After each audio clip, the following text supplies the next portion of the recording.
Chapter 1035. Lionel's palm flipped over, revealing a sleek and simple bow. It was the very same bow he had gotten from the Camelot zone. Though it was just a quasi-bronze treasure, when it came to this battlefield, it was already among the best weapons in appearance.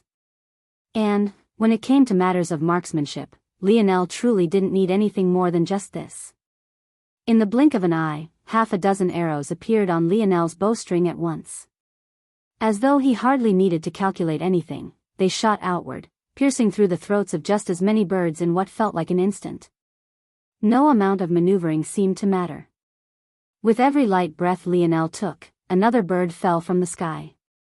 His single arrow seemed to be capable of covering the whole battlefield. No matter how many barricades you stood behind, no matter how much effort you put into running, it was all meaningless.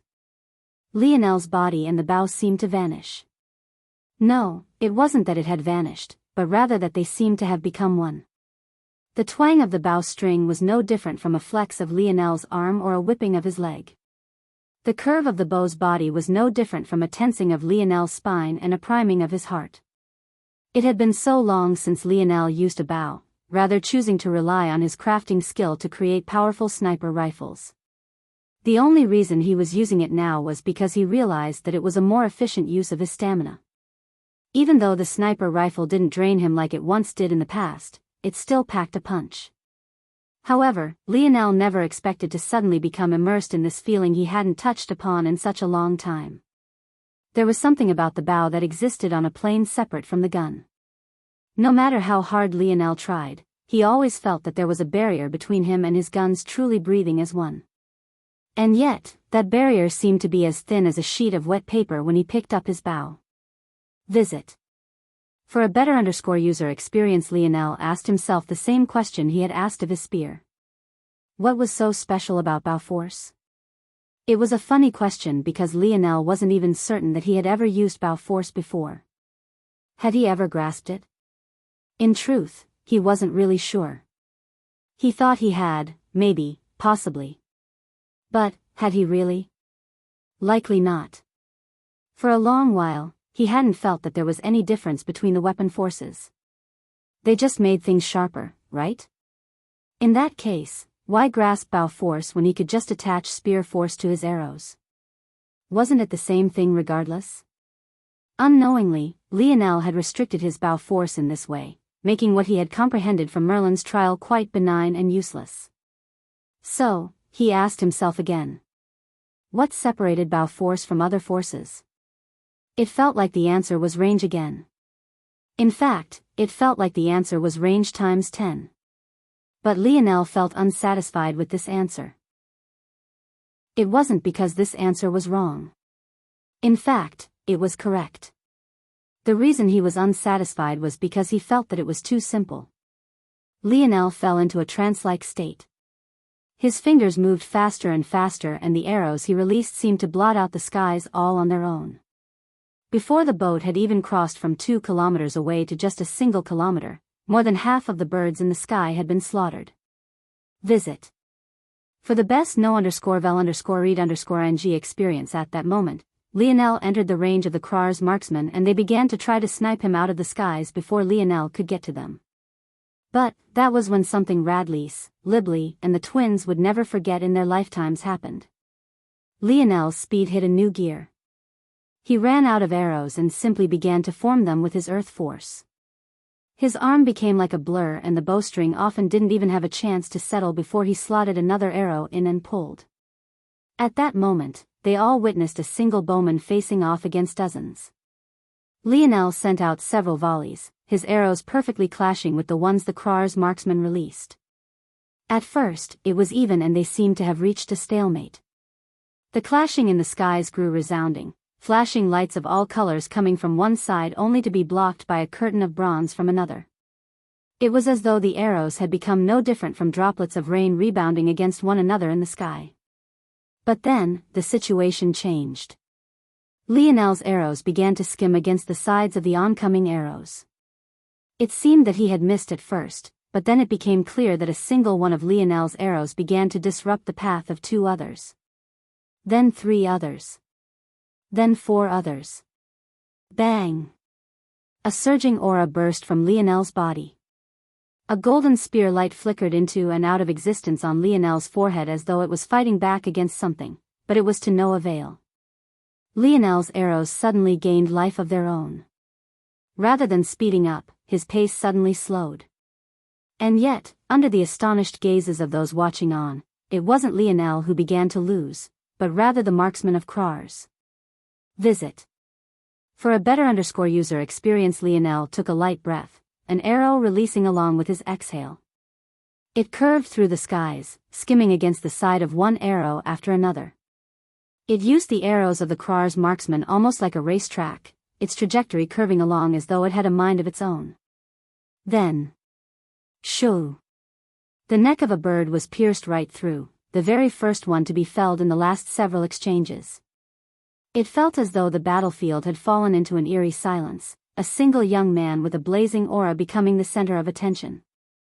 Range was indeed too simple to describe Lionel's feelings for the bow. When he held it in his hands, he had an indelible confidence. What separated Lionel's bow force from his other forces? It was the fact it was his bow force. With a single arrow, I can do anything.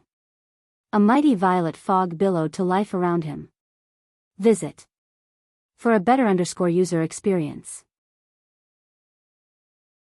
Chapter 1036. What Lionel had needed to understand was why range felt like too simple of an answer to him, and it had only taken a moment to do so. The truth was that it was too simple because Lionel's state of mind when it came to the bow was far beyond his state of mind when it came to the spear. The reality was that despite having a lineage factor related to the spear, and even having the spear domain heirloom, his thought process revolved much more around the bow than it ever did the spear. Much like how switching to wooden spears for a long while helped Lionel grasp something he had been missing, so too did using his sniper rifle for so long. It made seeing the fundamental difference so much clearer.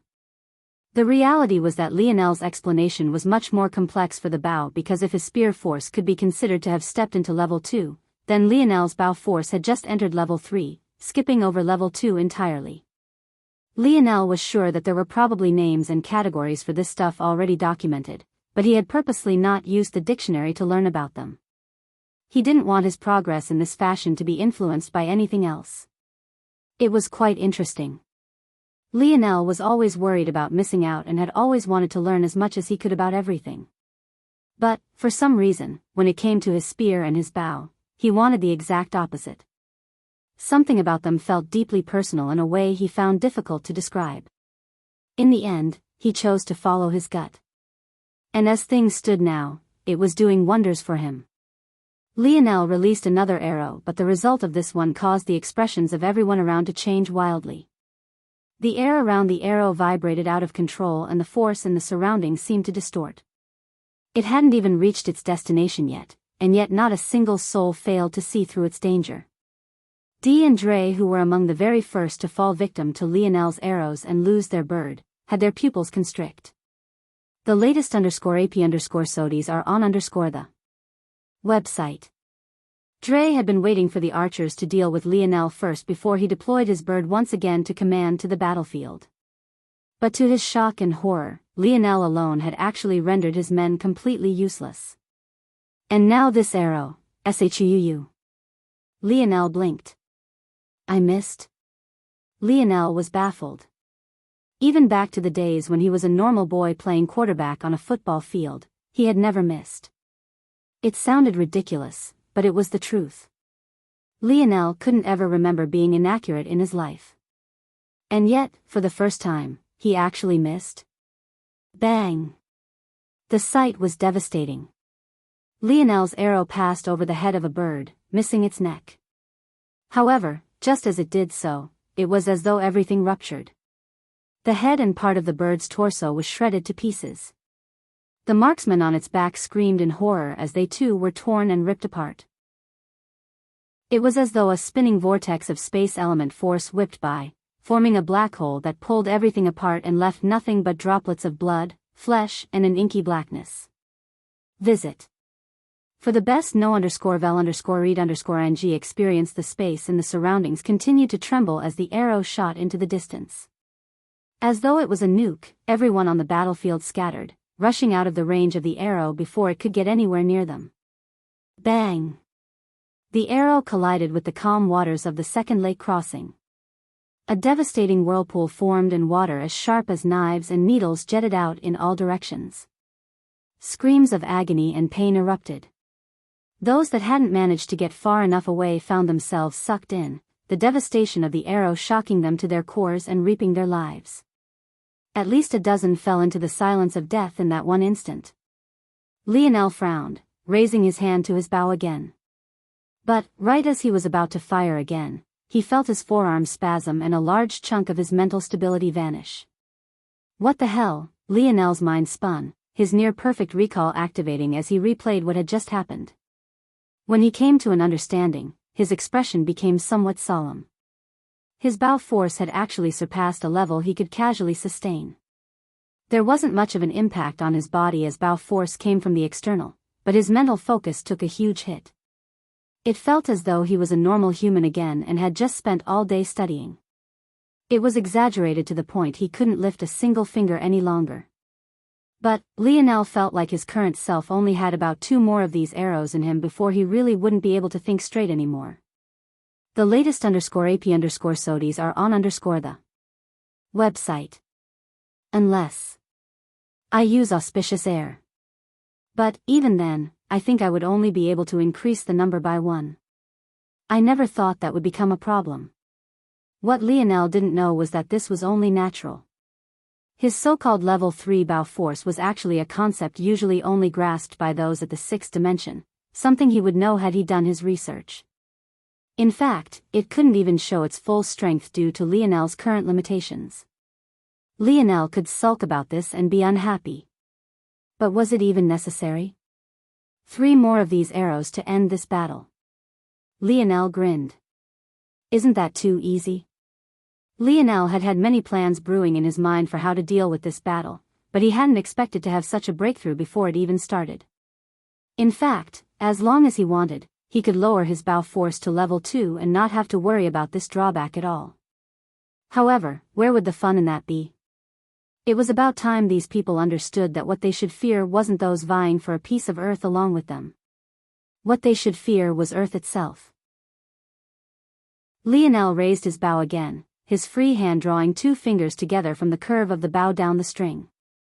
Everywhere his 2 fingers passed, a shimmering bronze arrow of earth force formed, wrapped in spiraling level 3 bow force. Retreat.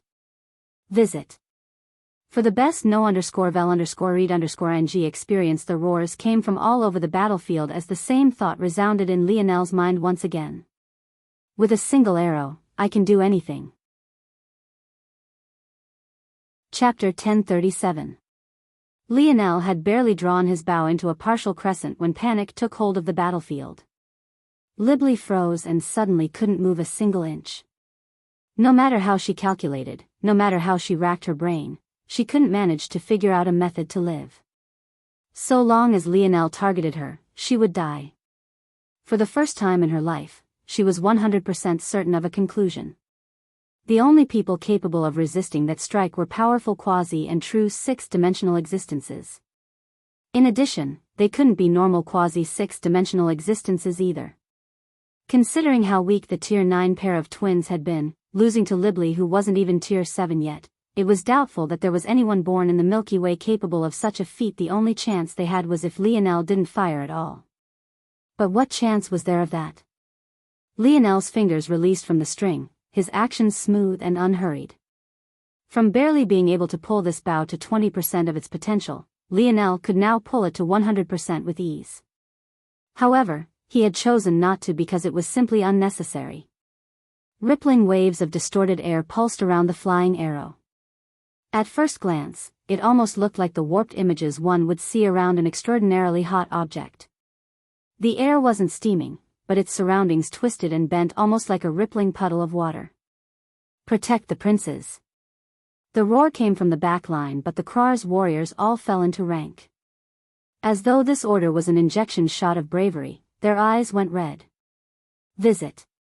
For a better _user experience, a commander type ability? Lionel's gaze narrowed. But this works out well too.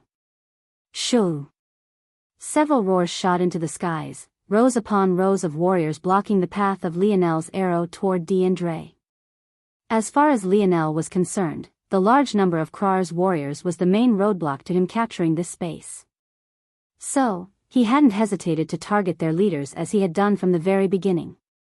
As for the results, they were just as shocking.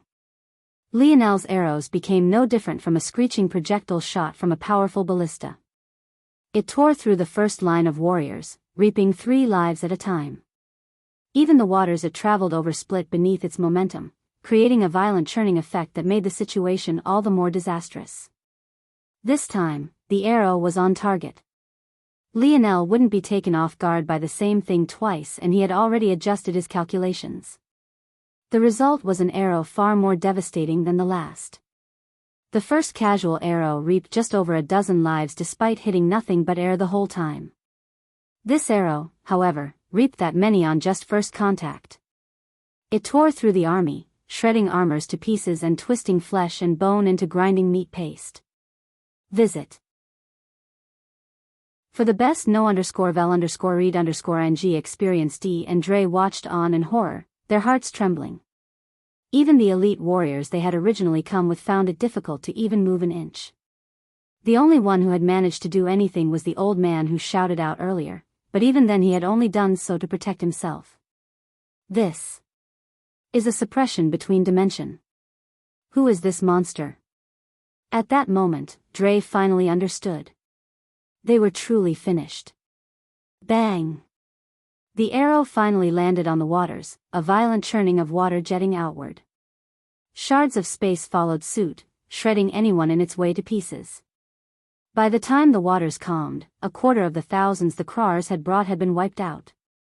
The speedboats finally entered the range of the battlefield, their parachute systems deploying like the wings of a silver bird and their anchors falling. Bow in hand, a dense violet fog hung around Lionel. Fused with his level 3 bow force, it felt like a curtain of gravity had fallen over the second lake crossing, making the knees of those who laid eyes on him weak. Visit. For a better user experience right then, Milan, Raj, Drake and Alan stepped out of the boats ready to fight.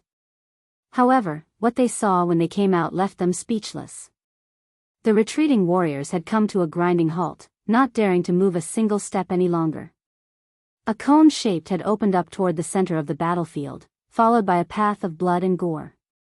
And every one of the warriors, despite some clearly being on opposing sides, had locked gazes with Lionel, the fear in them clear. "Hey, Cap. What'd you do?" Raj cleared his throat and squeezed these words out. Alan, however, noticed that Lionel's back wasn't as straight as it normally was.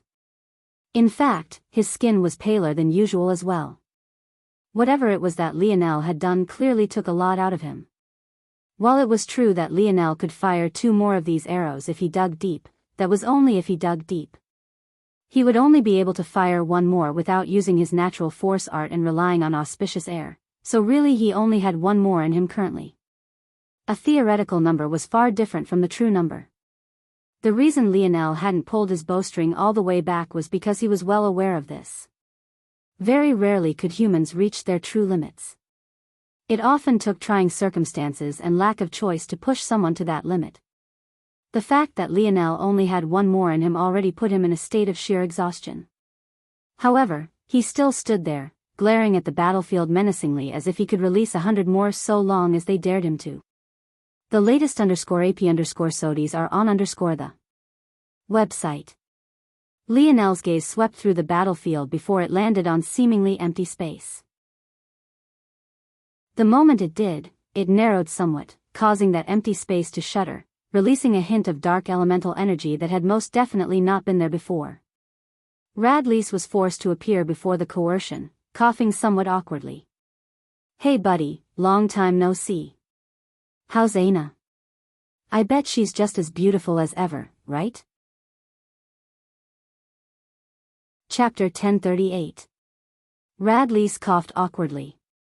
In truth, it could be said that he and Lionel had a decent relationship. They could have been friends had it not been for Radlease maintaining some distance between them by always disappearing to places unknown. However, it was also the case that Radley's had been a help to Lionel at least once before as well. Though it wasn't really a big deal now, back then, it had been about as far out as a person could stick their neck for someone they hardly knew.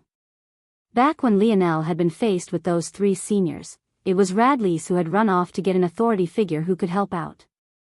Even though Lionel hadn't ended up needing the help, had he actually needed it, it could have put Radley's in an awkward situation for the rest of the time he was there. Lionel, of course, recognized Radley's.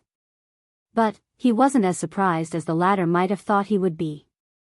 Radley's had always been odd to Lionel. He always seemed to be aimless at Valiant Heart Mountain, chasing girls and even joining a Force Crafter guild even though he was clearly not a Force Crafter. And yet, despite being so aimless, he had managed to gain a quota to enter the Valiant Heart Zone. Not only had he entered it, but he had actually managed to be among the few who survived all the way to the end. From that moment, Lionel knew that there was something off about Radley's, but he never pressed to find out because he could tell that the latter was trying to keep some distance between the two of them. In addition, given Lionel's state of mind back then, he didn't really care about the feelings of anyone else outside of Aina, so he hadn't been in the business of making friends. Seeing Radley's here, rather than making things more confusing, actually made things make more sense. At the very least, it made the questions Lionel have about him far more pointed. Had Radley's gone to Valiant Heart Mountain for the Valiant Heart Zone? That was very likely. But why? Was the Valiant Heart Zone enticing even to someone with a background like Radley's? To the point where he would actually choose to infiltrate it? Lionel had to believe that for Radley's family to be scheming on Earth, they must have gathered a lot of information on the Milky Way. With that information, they should have known that Valiant Heart Mountain was being eyed by 3 other forces all at once.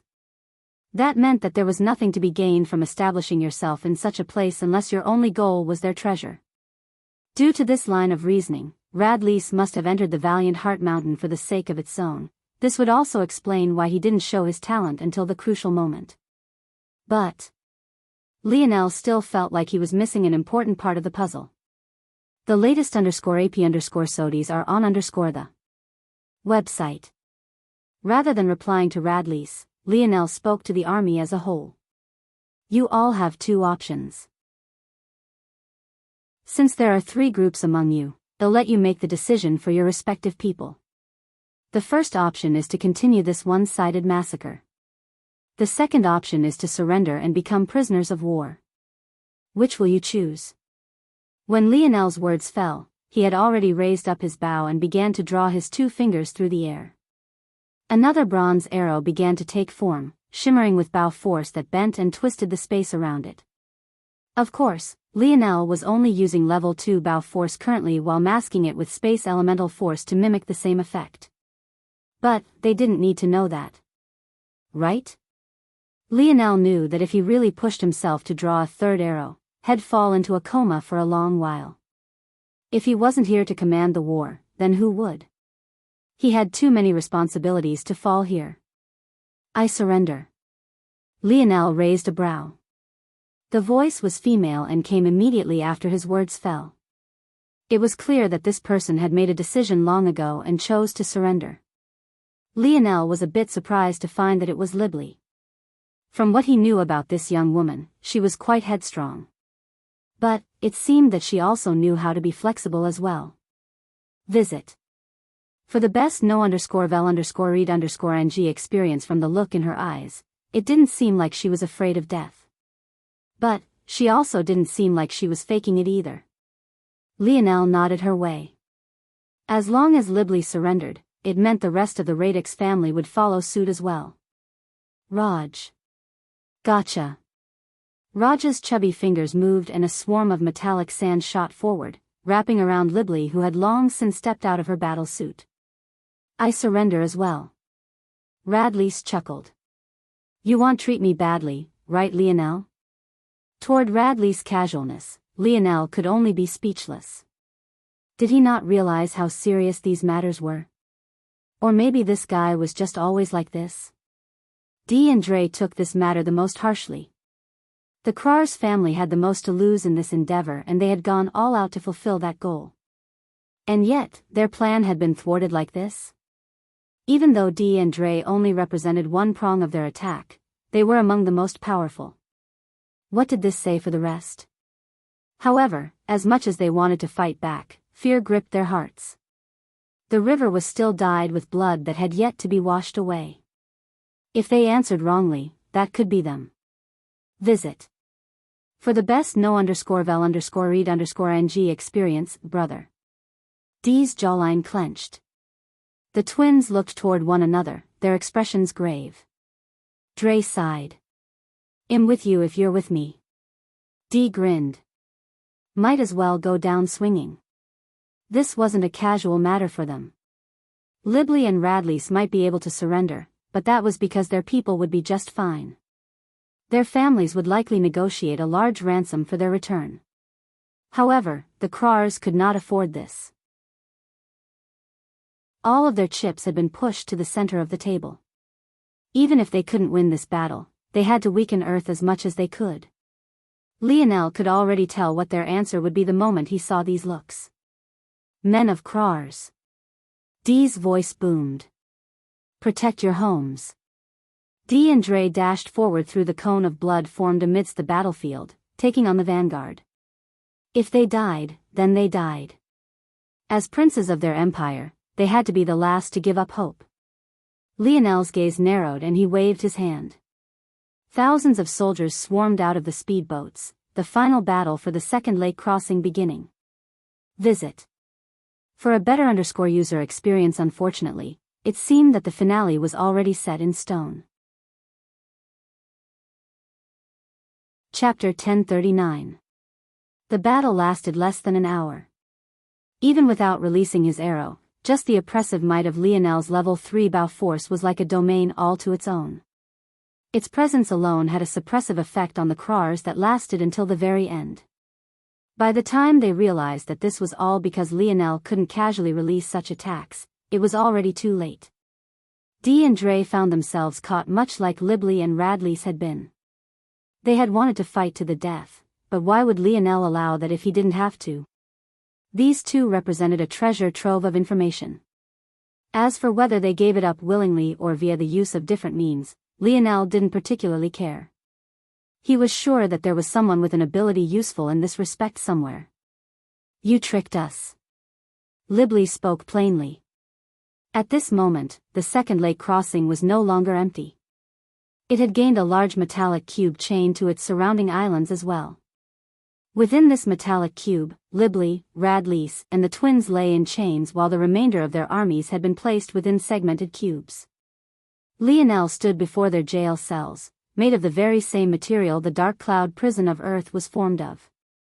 Though it didn't work as well against fifth-dimensional existences as Earth had yet to produce such ores at the fifth-dimensional level, it was still good enough to severely weaken them.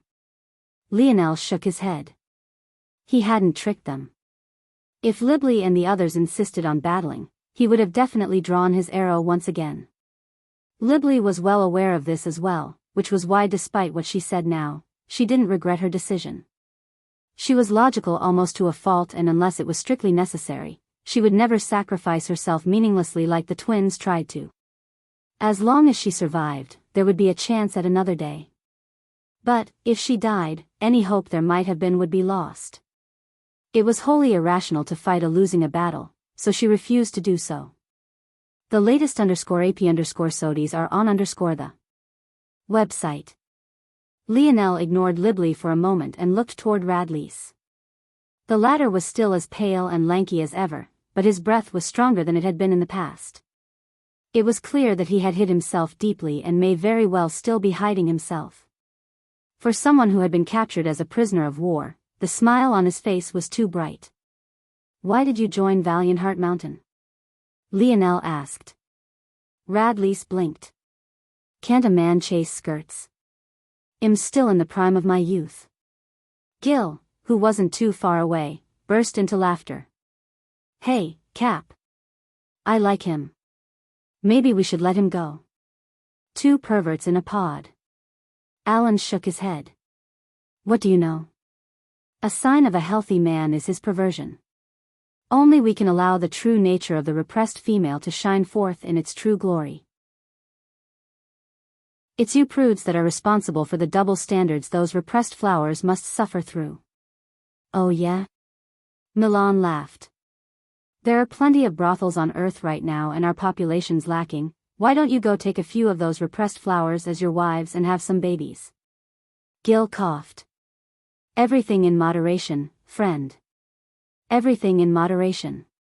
The latest _AP_SODIs are on the website. The exchange made the boys laugh, especially Radley's, but Libley's expression twisted with a hardly concealed disgust. Was this how men talked when they were alone? She wanted no part of it. Seeing that he wasn't going to get any answers from Radley's in this state, Lionel shrugged his shoulders. The most basic interrogation tactic was to separate your targets and question them individually. Even though Lionel didn't want the same answers out of them as they were from different powers, it would still help to apply some mental pressure on them. After all, they were far too relaxed right now.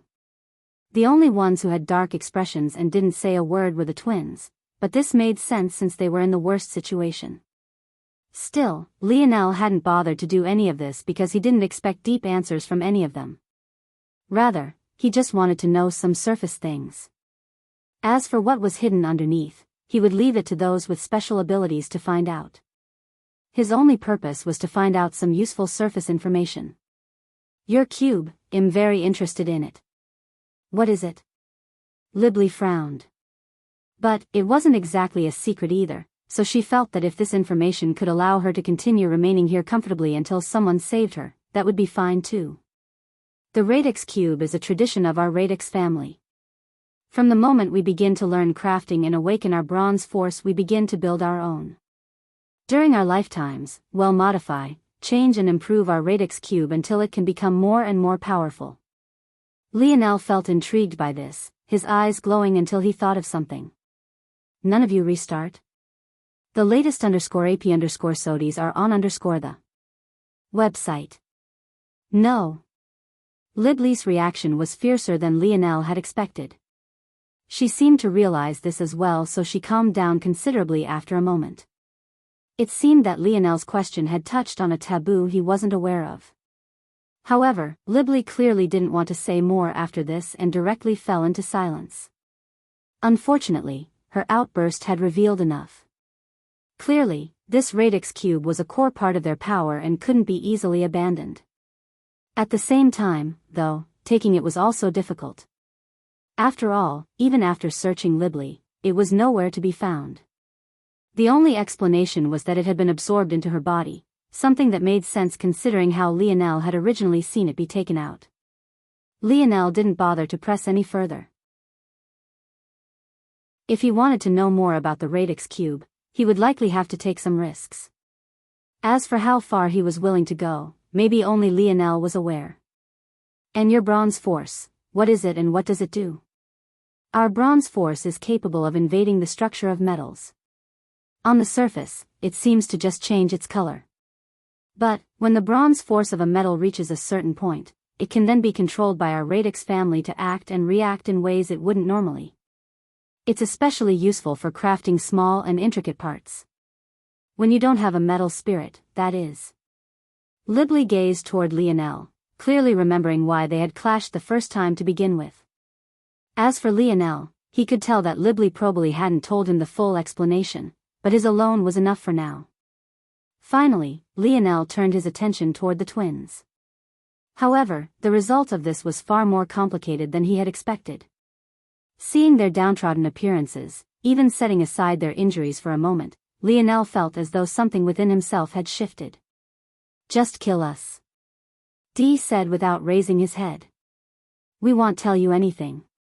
The latest _AP_SODIs are on the website. Chapter 1040. Lionel gazed toward Dee then his brother for a long while, his expression not shifting very much. Pride in one's world wasn't something Lionel was familiar with. Things like nationalism and cultural pride had already been weeded out by the Ascension Empire long ago. It was easier to bring people together when they didn't believe that there were things that separated them. But, what Lionel realized just now was that this pride hadn't vanished. It had just been buried. There was nowhere to flaunt this pride if everyone around you shared the same identity. Much of Earth's pride turned into one of status and wealth. But it was also something that anyone could get so long as they performed well enough on the gene assessment. As long as you were talented, building up a noble family in just a single generation wasn't impossible. Lionel himself was a prime example of this. Even though he had no interest in being a quarterback, there was no doubting that it would have made him a very rich and very popular man. The fact he was born on a paradise island didn't hinder his future in the slightest. Due to all of these things, Lionel never truly felt this sinful sort of a pride. In fact, he had always subconsciously rejected it, even to the point he built his future aspirations on hoping this sort of pride never restricted the life of anyone else. But what happened the moment Earth was opened up to the rest of the dimensional verse? Suddenly, what once was a closed system became an open one. The cohesive unit of Earth became a minority, and the enemies that surrounded them forced Earthlings to look upon them like the others. What had Lionel thought the moment he stepped onto the battlefield? He had wanted to show these people that the citizens of Earth weren't pushovers and that they were to be feared.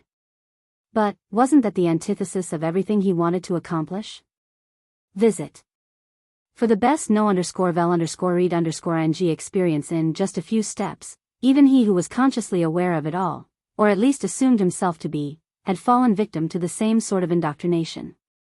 In fact, the more enemies he defeated in Earth's stead, the further the citizens of Earth would fall into this line of thought. If Lionel made Earth the center of his empire and tried to enact his vision, there would come a day where those who aimed their blades toward him weren't people from the outside, but rather the very men, women, and children he currently protected to his back. Lionel felt a heaviness on his heart at this moment. What was the best sort of trap? The greatest sort of scheme. It was one you knew was there and yet you had to walk into it anyway. And this was very sort of cage Lionel's grandfather had him trapped in. Lionel sighed and looked up toward the metallic ceilings above him. He wasn't ready. He was nowhere near prepared enough to face his grandfather or challenge his ideologies. Who was right and who was wrong didn't matter, because regardless of it all, if things continued in this way, Lionel simply had no chance of winning. I want to be a king, but I have not the faintest inkling of how to do that. I don't even really understand myself. How can I grasp the hearts of people I want to follow me? My uncle is probably right to say I have no right to challenge that old man. Lionel closed his eyes, his aura going from turbulent to calm. The emotions that Dee and Dre had showed on the battlefield replayed in his mind again and again. They had put everything on the line just for a chance at weakening the people of Earth just the smallest bit. Visit. For the best know_vel_read_ing experience without a word, Lionel turned and left. His teammates looked at one another, but they too remained silent. They didn't feel like there was anything to add to the conversation. Ultimately, they didn't have the same ambitions as Lionel. And while Lionel hated the game of football, they actually quite loved it. It could even be said that Lionel was a rare exception when it came to hating the results of the gene assessment. They followed Lionel because that was what they had always done. This sort of team bonding, relying on each other and having each other's backs, is exactly what they lived life for. If they could have a few laughs with their brothers along the way, that was also what they would do. If Lionel wanted to figure this out, he would have to rely on himself. But, once he did, they would be the first to follow. Lionel spent several days building the wooden fort of the second lake crossing. His speed and skill this time was much greater. As for the matter from the first lake crossing, Lionel didn't worry. If things had gone horribly wrong, Arthur would have already contacted him. By the end of the week, everything was prepared. In that time several scouts had come from other regions to see what had happened, but how could they hide from Lionel's internal sight? They were all dealt with swiftly and easily. On the 8th day, there was finally movement. Cap, we just got word from Big Sis M, the latest _AP_SODIs are on the website. Lionel looked up, a familiar spear made of vines and a blade of roses lying on his lap. What happened? Do they finally need help?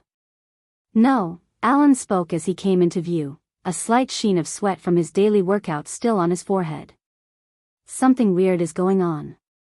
It seems like the other families found out that we caught their geniuses. We captured that Libley and Radley's guy over here, and Arthur, M. and the others captured a few of their own. According to the message, they're issuing a challenge. Apparently it's a custom of the dimensional verse to claim their prisoners of war back with one-on-one challenges. Lionel raised an eyebrow. That sounded absolutely ridiculous. They also said that if there was anyone who could defeat their warriors on neutral ground, without the suppression of Earth's fold of reality, they would directly retreat and leave Earth alone. Lionel's expression warped. How shameless were these people exactly? Why did it sound like they were being done a favor? And as if Lionel would believe their nonsense about retreating. They probably realized that Earth wasn't as simple to take a hold of as they originally thought, so they would take this opportunity to retreat to their bases in the Milky Way and wait for a better chance to assault their fold of reality. They might even wait until Earth broke into the sixth dimension so they could send their true powerhouses forward. There was also a good chance that it was a combination of all of these things on top of being a trap. Lionel wouldn't be surprised if they used this so-called neutral ground to make a move. This was war and history was written by the victors. Lionel wasn't naive enough to trust them. Visit. For the best no_vel_read_ng experience standing up, Lionel took a step and vanished. Let's go. His voice rang through the air. This is a money-making opportunity. Chapter 1041. The location was the deck of a spaceship. However, to call it as such would be doing a great disservice to the true magnitude of the behemoth that hung among the celestial bodies of this particular solar system. It almost felt far more appropriate to call it a starship. Of course, this would be an exaggeration. True starships were at a minimum capable of rivaling a moon in size, while the largest of them could live up to their namesake and could stand side by side with suns. This one, however, was just 10 kilometers in length, hovering outside the Milky Way's fold of reality. A distance away from this junior starship was a planet that hovered on neutral ground. It wasn't currently claimed by any major powers of the Milky Way Guild and was actually meant to act as a relay station to the starship. Lionel, who had appeared on this planet with his brothers to his back, couldn't help but chuckle. Before Lionel, a middle-aged man with a cold expression stood. His left eye had been replaced by a rolling bronze eyeball and his right was covered in a monocle. Currently, he was the one responsible for manning the teleportation station to the starship hovering overhead. This planet was an edge planet. It existed at the very border of a fold of reality and was valuable for its use as a jumping point. But, outside of that, it was quite barren and lacked in resources. So, not much unlike the asteroid gas station era had gone to for the sake of reporting Lionel, there was hardly anyone here. Visit. For the best no_vel_read_ng experience, it wasn't just Lionel who had come. Noah and Jessica were present, along with Tyrion and the Moon People. However, they were all infuriated as well. The issue challenged by the sixth-dimensional galaxies was clearly a blatant provocation. Not only was it a ridiculous excuse piggybacking off of a rule that didn't exist, but they had even insulted the intelligence of the people of Earth a step further by actually placing so many hoops before them for them to jump through. Lionel held an amiable smile on his face even while realizing the situation they were in. Since he had chosen to approach every situation like this until he was forced not to, then he would follow through with that choice, even if it seemed blatantly obvious that the purpose of these people was not pure. I don't think that this would be in our best interest. How about we meet in the middle? Lionel spoke to the middle-aged man. Since we are already here, why not come down? We are more than willing to have this battle. However, stepping on your ship doesn't seem to be necessary, nor does it fulfill your original promise of a neutral site. The reality was that the fact that they could pick the location of this planet inherently made it not neutral to begin with. If they could set up teleportation stations here, who was to say that they hadn't set up anything else? Still, Lionel chose to attempt to compromise first. The latest _AP_SODIs are on the website. His thoughts from just a few days ago were still weighing on his mind. He didn't want to think of his enemies as others.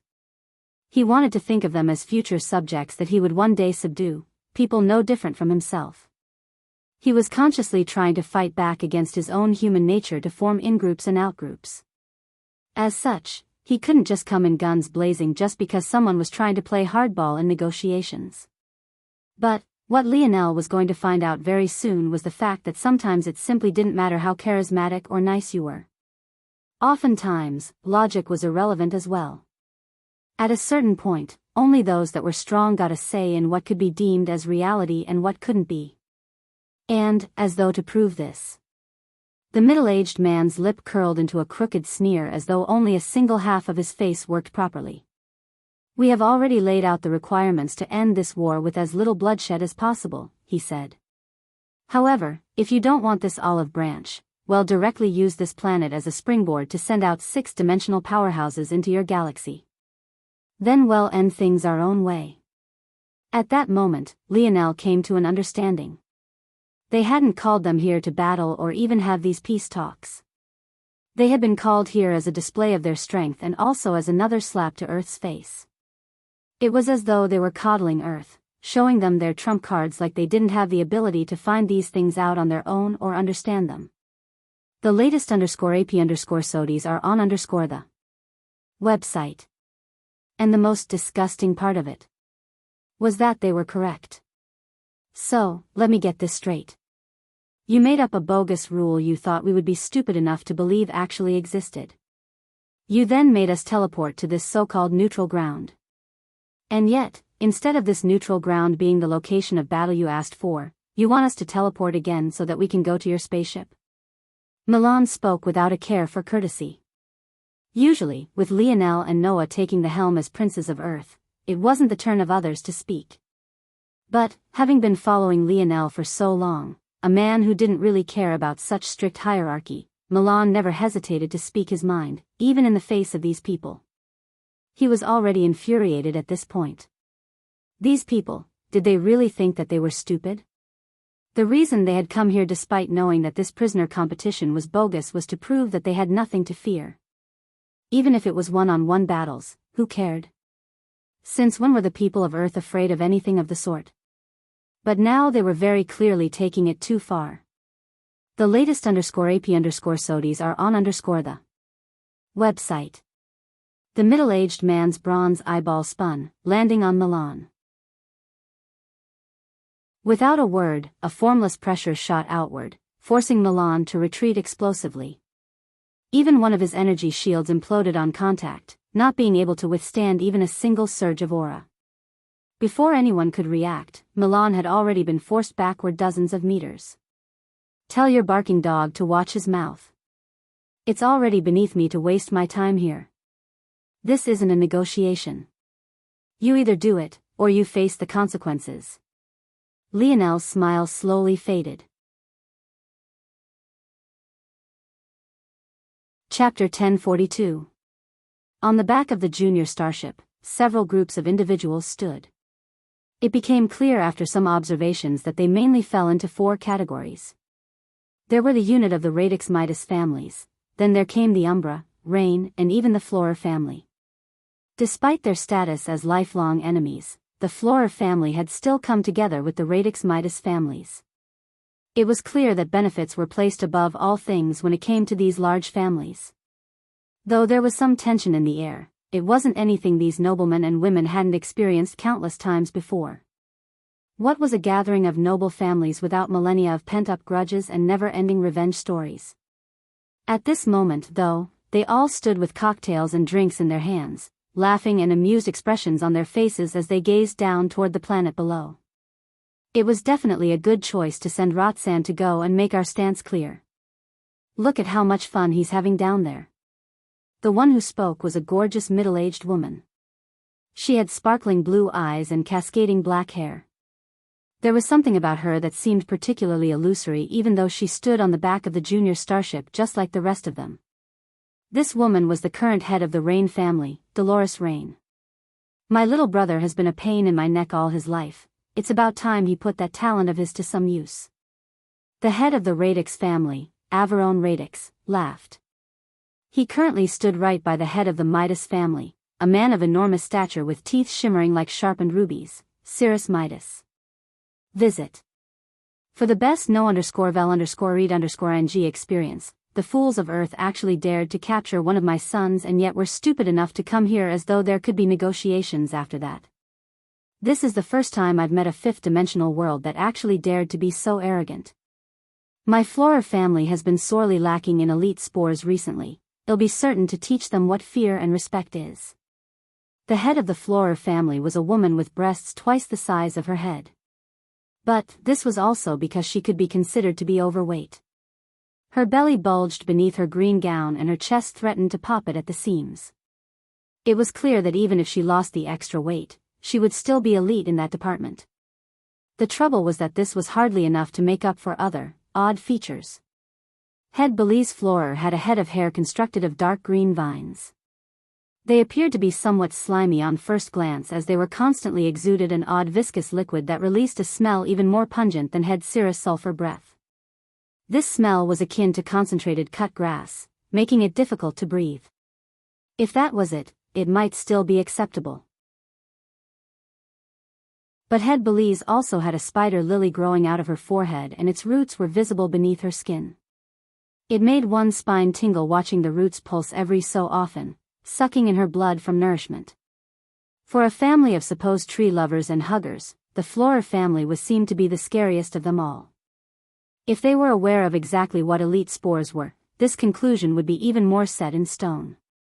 The final head was, of course, of the Umbra family, Xylem Umbra. However, neither he, nor the youths to his back, spoke a single word. It seemed like unlike Radley's, the remaining members of the Umbra family matched their pale skin with stoicism and quiet. Isn't it because they're fools that we have to lay it out so plainly for them? Dolores chortled. We clearly only sent the younger generation after them as a sign of good faith and a form of taking a step back as the strong bullying the weak, but they actually took this as being our own weakness. Since they don't appreciate kindness, well, show them something else entirely, then. Visit. For the best no_vel_read_ng experience, Averone, it'll be best if your brother lets a few of them escape, but as punishment I think about half of them should die. What do you think? I agree. Belize supported Dolores. I would say to kill them all, but we still need to get the young ones back. Averone chuckled. There's no need to worry, Roxanne knows what to do. I think Earth actually sent 2 of its princes here as well, we might as well capture them both too. Fools. Belize sneered. They really think we haven't sent anyone in the 6th dimension because we can't, when in reality it's because who would pay such a heavy price to crush an ant? The youths behind the 5 heads all held an undisguised contempt in their eyes. So what if Earth had potential? It was ultimately just that, potential. When in the face of a higher dimensional world, what chance did they stand? On the barren planet, Lionel looked back toward Milan who had been forced to retreat. At that moment, the young man who had been protecting Lionel all his life had a trickle of blood running down his lips and dripping from his chin. There was something especially sharp about that red color in Lionel's eyes currently. It was as though he could only see the whole world through shades of it and nothing else. Visit. For the best no_vel_read_ng experience, barking dog? Lionel said lightly. That's right, did I not speak clearly enough for you? Roxanne's sneer deepened. Do you need me to repeat it a bit louder for you? Keep your barking dog on a leash or else I'll leash him for you. The youths of Earth suddenly flared up. Many of them knew Milan well as they had been fighting together for years before Lionel returned. This sort of humiliation wasn't something they would stand for, however the strength of Roxanne was completely out of their expectations. They found it difficult even to stand near him. However, even as their tempers flared, the 2 princes, Noah and Lionel, only seemed to get calmer. I see. I don't think I care anymore. Lionel said lightly. Don't care? That's the right idea. Dogs should be dogs, what need is there to care for them? Roxanne's next words couldn't help but pause when Lionel turned back to meet his gaze. At that moment, the twin oppression of the princes bore down, causing the wind in the surroundings to turn heavy. Sometimes being nice is just a waste of time. I wonder if your head would make your galaxies understand? Lionel's voice had become akin to a reaper's. The latest _AP_SODIES are on the website. Chapter 1043. Rotsan's smiling expression became even, a murderous aura coming off of him before the smile returned. This time, however, it seemed particularly bloody despite not having the slightest tinge of red associated with it. What did you just say to me? The aura of a quasi-six-dimensional existence rose into the skies, rippling waves of earth spreading outward, threatening to send the youths before him flying into the distance. He had decided he would thoroughly humiliate them all. Only then would he kill half and send the other half crawling back to Earth. Who did they think they were to challenge the dignity of a six-dimensional world? Those within higher dimensions were the gods of those below. This wasn't a simple barrier separating people, it might as well have been a chasm separating species. If you were from a lower dimension, you were nothing more than an ant. This was the way of the dimensional verse. The idea of a fifth-dimensional world challenging the authority of a sixth-dimensional one was unheard of. And Rotsan would make sure that it remained that way. After this day, Earth wouldn't dare to raise its head up again. Noah. Lionel spoke just as lightly, his hair and clothing billowing beneath Rotsan's strength. Yes. I'm going to kill him. Okay. Lionel's foot raised. Just when it began to descend, he vanished, crossing the already short distance between him and Rotsan. Visit. For the best no_vel_read_ng experience up above, the heads were speechless before Belize erupted into laughter. They really overestimate themselves. This makes things easier. Now no one can say we bullied the weak, it's clear these fools who attacked first. The others' heads remained silent, but the look in their eyes painted a picture that couldn't have been more clear. However, their expressions changed when Lionel reappeared. A man donning silver armor appeared before Rotsan, his twin-bladed spear sweeping through the air with an eerily silent momentum. It was as though everywhere it passed by, it would be spliced into two. There was nothing that could obstruct its path and even less that could force it to halt. Rotsan's pupils constricted.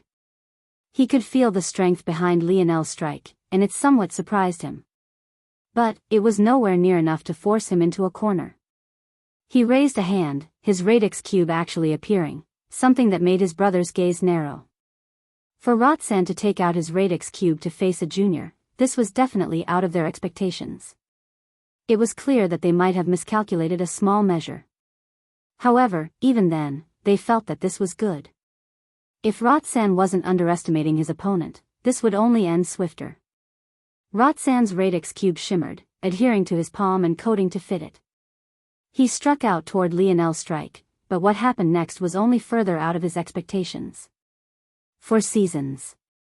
Bang!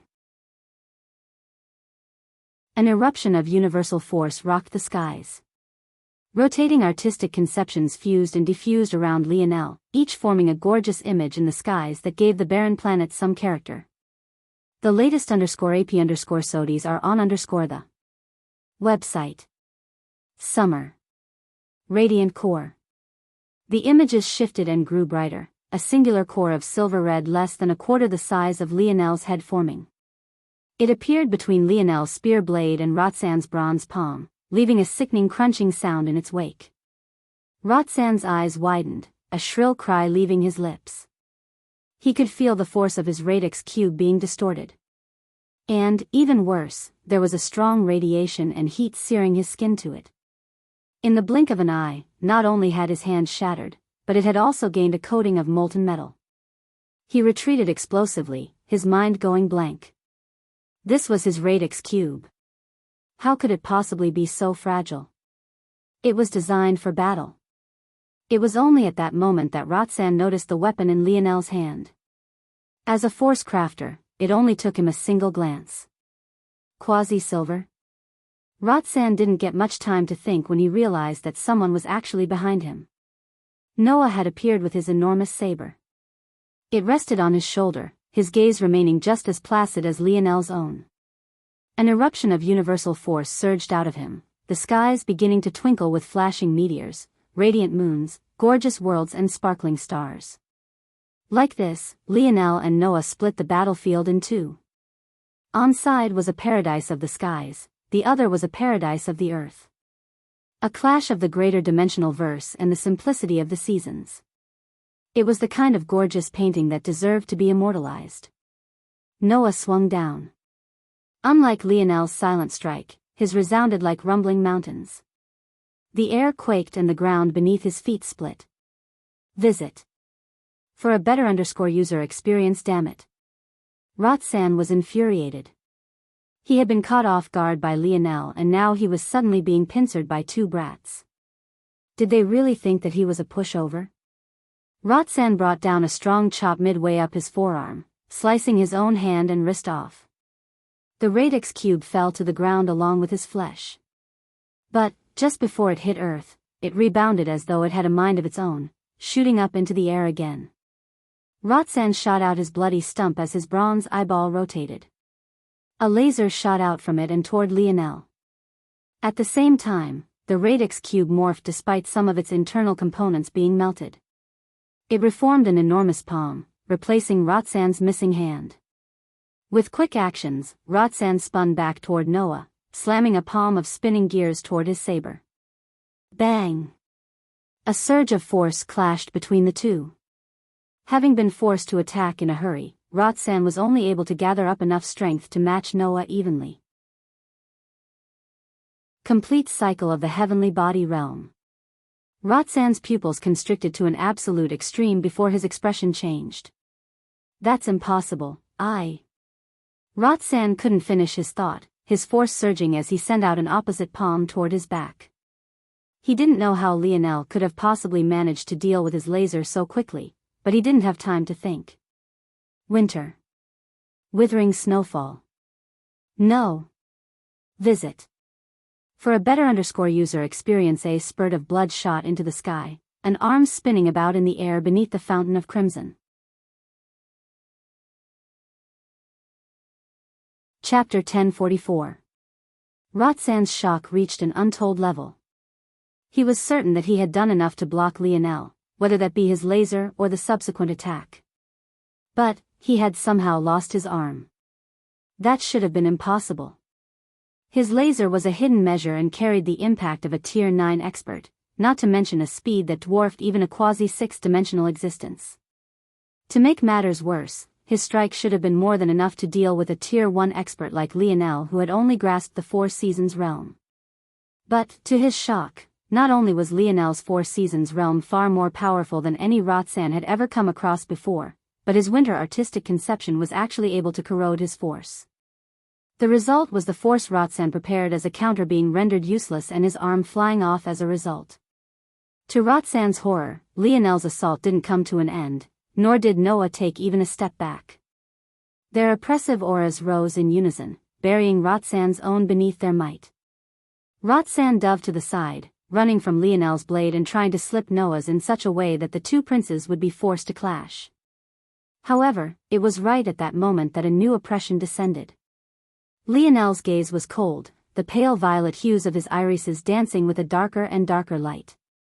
He held out his silver dual-bladed spear, the air around it trembling. Lionel had had this spear in his possession for a very long time. But, he had never been able to use its domain. Every attempt he made resulted in the spear fighting back, its disdain for him being almost palpable. However, things were different now. A buzzing sound appeared from thin air, the spear continuing to tremble. Duality. Visit. For the best no_vel_read_ing experience, Lionel and Noah's speed suddenly broke through a barrier. Realizing the change, Noah no longer hesitated, his body weight increasing explosively as a sheen of diamond coated his skin. His saber doubled in size as he swung down. Roxanne's expression warped. He tried to retreat again, but for some reason he found that his speed had plummeted. His bronze eyeball spun, a sudden realization hitting him. The percentage of his speed he lost was exactly how much Lionel and Noah gained, simply split between the two of them. He was a crafter. Picking out the subtle details and completing quick calculations was something he had been doing all his life. He realized then that there was no way this was a coincidence. Was this the ability of Lionel? How could he have such a powerful ability? The exchange between the three grew heated, Roxanne throwing out everything he had to survive. But the delicate instruments of his radix cube had been destroyed by Lionel right at the outset of the battle, leaving him with only the most crude of his crafts. He realized that Lionel had planned this from the very beginning, driving him into a corner from the start and ensuring that he never got to use his full strength as a quasi-six-dimensional existence. His actions had seemed reckless, but they were calculated to an extreme. Roxanne wanted to shout this out at the top of his lungs, to warn his brother and the others of what they might have to face, but he was so suffocated by the two princes that he couldn't even find the space to take a breath. On the ship above, an eerie silence had fallen. Averon Radix's veins popped along his forehead, the aura of a six-dimensional existence threatening to shatter the space around him. The creaking of the ship grew more and more violent. "Head, I will go." A young man stepped out from the Radix family. He knew that if the head could go, he already would have. Unfortunately, even though the junior starship seemed to be hovering just above the planet, the reality was that they were literally a world away. Crossing into a fifth-dimensional fold of reality took a lot out of a six-dimensional existence. By the time he succeeded, the battle would be over. "Go." Averon practically growled. Visit. For a better user experience sabers, spears and palms crossed and clashed. Roxanne's body was beaten and bloodied, barely using the reserves of his strength to hold on. But it was very quickly becoming apparent that he wouldn't be able to hold on much longer. All around him, the youths of Earth watched on coldly, a pride blooming in their hearts as they watched their two princes drive such a powerful man to his death. Who said that they were weak? That they were dogs? The billowing violet aura hanging around Lionel only seemed to grow thicker while the emerald of Noah's gaze grew brighter. Noah's saber doubled in size again. Roxanne swung out his bronzed palm in retaliation, but his attack speed was suddenly halved while Noah's accelerated even after seemingly already reaching its top speed. "Fuck. I'll go all out with you." A billow bronze force shot up around Roxanne's body, causing his skin to quickly turn metallic, all sorts of hidden gadgets within his body piercing outside and coating him from head to toe. But, if this would really change the outcome of the battle, he would have already done it. In that moment, Lionel appeared to his back, his spear arching upward and taking with it Roxanne's other arm just as it rose up to block Noah's strike. Roxanne's expression became ferocious, his teeth becoming bronzed as he bit down toward the blade. But, Noah's wrist shifted, hacking at Roxanne's waist. The sound of metal shearing metal resounded, Noah's saber getting stuck halfway through Roxanne's body. Visit. For the best no_vel_read_ng experience horror lit the latter's gaze as he fell to his knees, blood and fluid oil falling out from him. Even nearing his death, he had no idea how Lionel had rendered so many of his abilities so useless. It was only after a small metal spirit wiggled its way out of his wounded hip that he came to understand. Metal spirit. Lionel and Noah stood over Roxanne's kneeling figure, their expression unmoved and indifferent. If it wasn't for their slightly hurried breathing, it would be difficult to believe that they were human. Lionel raised his spear. Right now, he had no intention of being diplomatic nor merciful. He wasn't a fool. He understood exactly what would have happened had he and Noah not been strong enough today. Stop. A figure was forming in a not too far off teleportation platform, the very one they had planned to use to bring them to their ship. However, this figure was horrified to find that his body was still illusory as though caught between two states. Lionel swept a gaze over. As if he would allow reinforcements to casually come and go as they pleased. Did he really look like a fool to them? His spear didn't pause for even a moment. "I swear if that spear falls, you'll regret it." The moment these words were said, a crimson light lit Lionel's gaze. The two most important things in his life, the mantra he had lived by since he was a child, was respect and persistence. What he hated the most was being disrespected. Visit.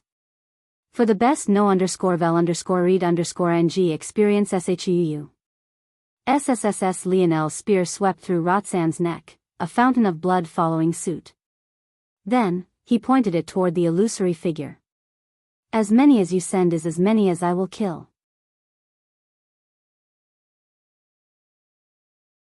Chapter 1045. Noah watched as Lionel's spear descended and he made no move to stop it. In the past, Noah had put in a lot of effort trying to match the status quo. He became the perfect prince, followed all of the rules, and was in lockstep with everything that was expected of him. If the himself of just 4 years ago was in this same position, he may very well have stepped out to stop Lionel before they escalated the situation beyond the realms of return. However, after experiencing the battle with Terrain, watching his close friends fall one after another while his own individual power seemed completely unable to stop it all, something within him had shifted. He had worked harder in the last 4 years than anyone, but the greatest change was definitely in his demeanor. Outwardly, it seemed as though he was still the same person.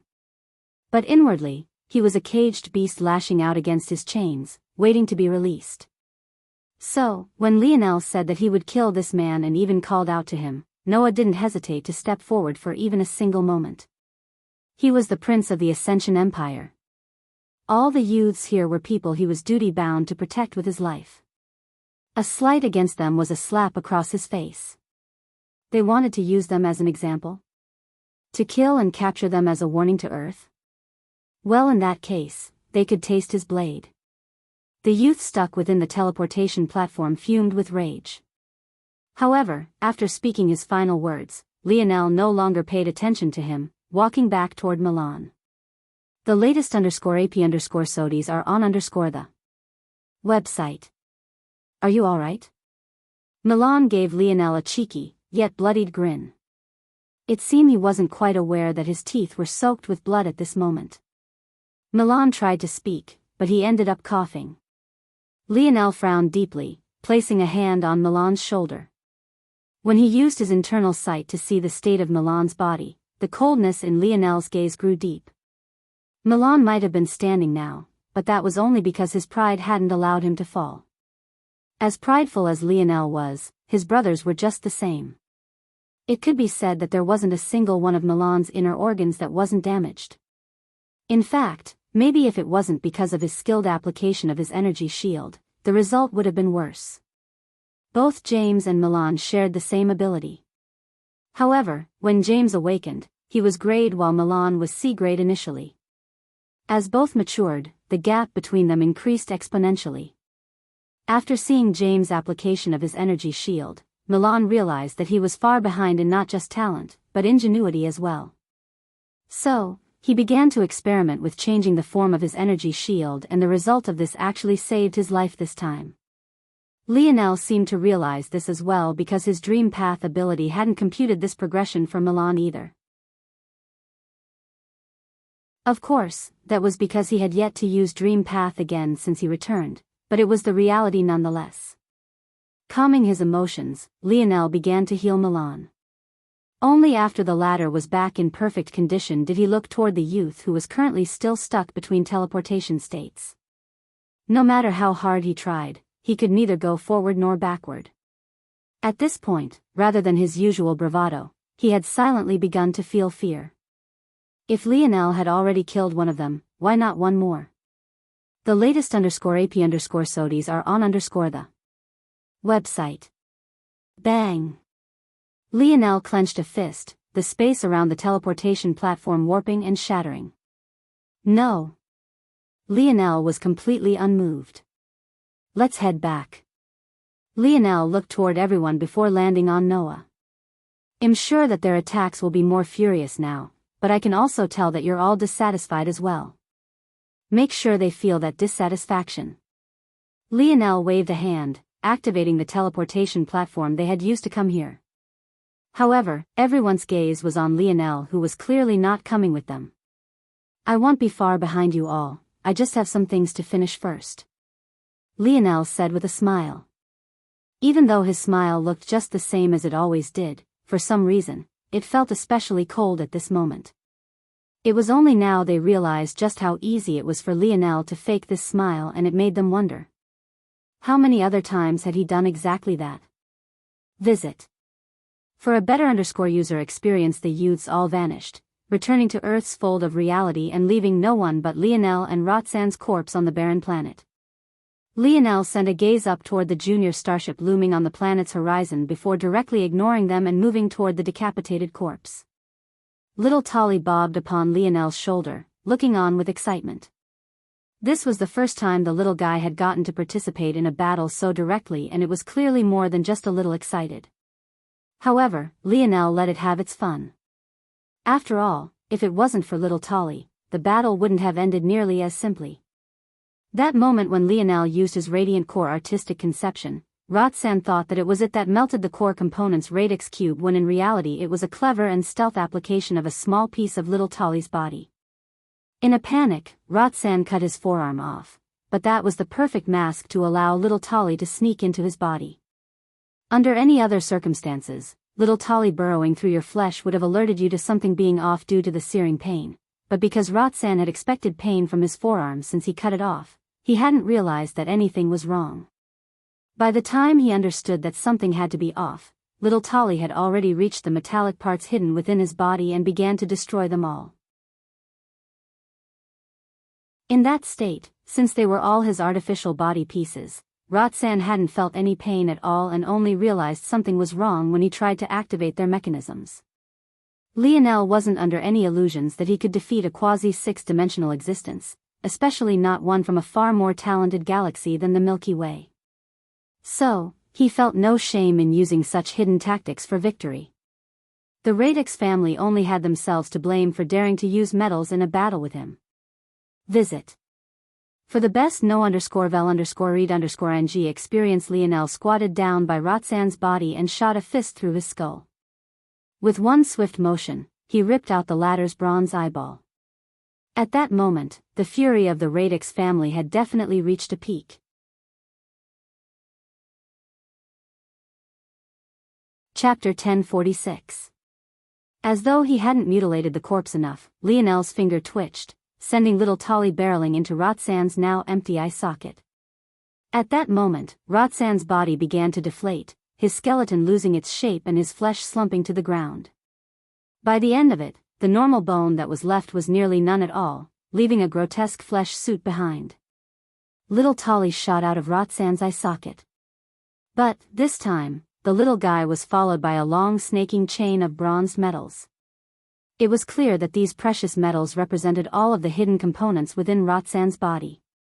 Obviously, Roxanne hadn't undergone just a small bit of modification. Unfortunately, when facing Lionel, he hadn't been able to bring out even a fraction of this strength. He had been forced to use his raw quasi-six-dimensional force, but this was clearly something that he was very much not used to doing. The end result was him being hounded to death. There are some six-dimensional metals in here, though the chains of metals looked homogeneous due to the fact they all shared the same color. Lionel realized immediately that this wasn't the case. It only seemed like that because of the odd bronze force that the Radix family used. But, the properties of these metals were clearly very much different. If Roxanne had been able to deploy the mechanisms constructed of these six-dimensional metals. Lionel shook his head.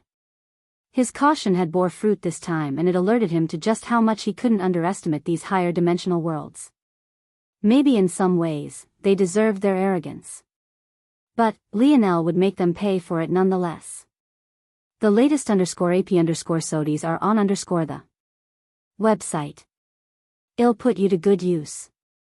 This was the first time Lionel had set eyes on a six-dimensional metal, which was funny considering he had seen a seventh-dimensional one with his memory organ.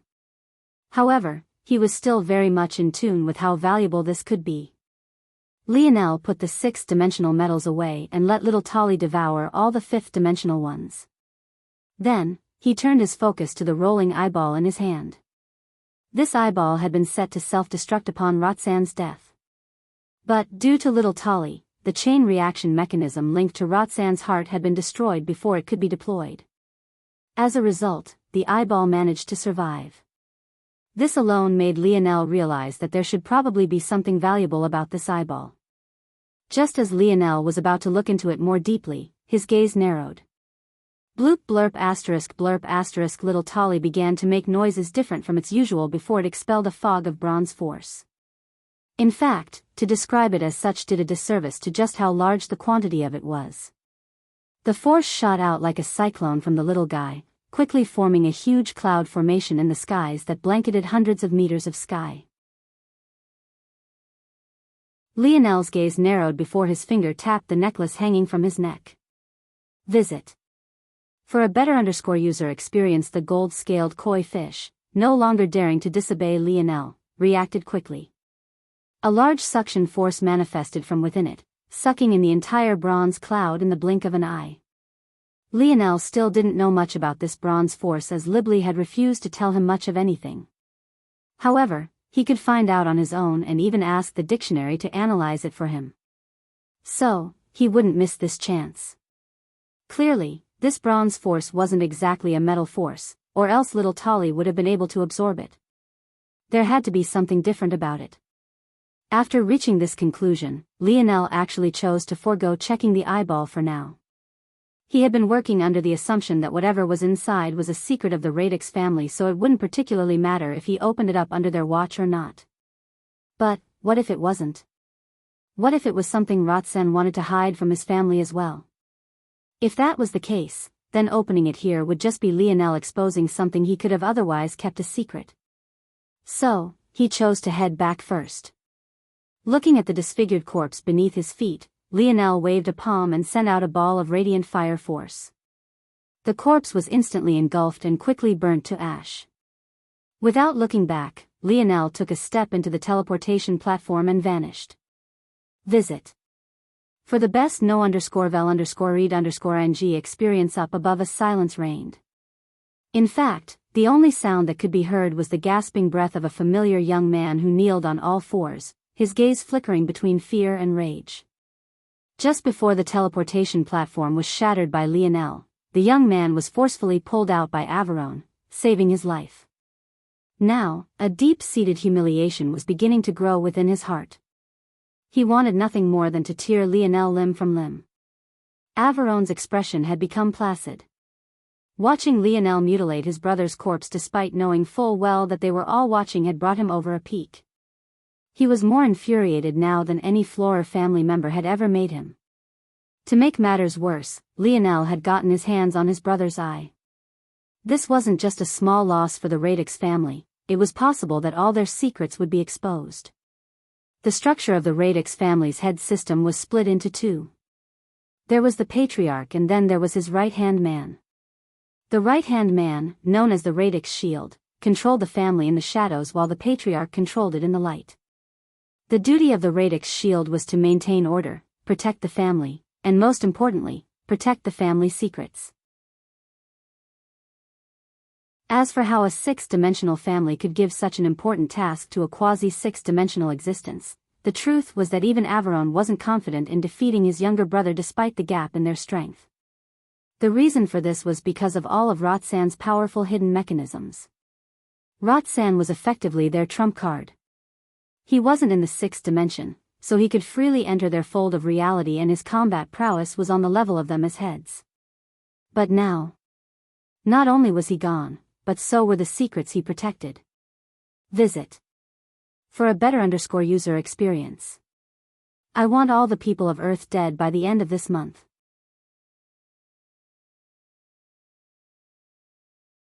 Chapter 1047. Averone's voice dripped with a barely concealed fury. The junior starship shook and quaked, the seams threatening to burst. However, if a starship was so easy to destroy, it wouldn't have such a name to begin with. We can't go that far. The words cut through all of Averone's momentum despite its softness. To the shock of the heads, it was actually Xylem, the silent head of the Umbra family, who spoke, shutting down Averone's thoughts before they could even be put into action. What did you just say? Averone growled. I'm not a fan of repeating myself, you heard me just fine. In case you've forgotten, Earth is the subject of interest for countless powerful existences.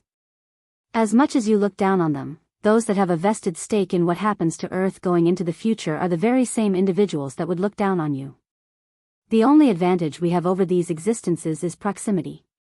Don't let your overinflated ego blind you to that fact. If you dare to commit mass genocide, even setting aside the fact that Shield Cross stars would never allow such a thing to happen, even if you somehow manage to succeed, there will be hell to pay.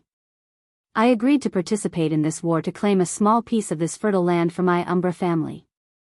I didn't come to kill or maim. I would advise that you all wake up and realize the true nature of the situation that we're in. We're nothing more than mice nibbling at the edges of meat prepared for lions. The more you pretend as though you're the lion, the greater you'll suffer in the future. The latest _AP_SODIs are on the website. If you want revenge, go and seek it. But if you dare to step over the bounds of reason, it'll be the first to stop you.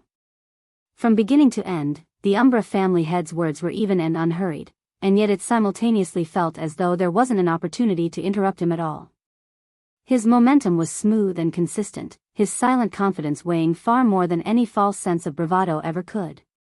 Despite the fact he was calling himself a mouse, it still felt like something far more profound than just that. Silem's words seemed to wake everyone out of their delusions, even Averon to some extent.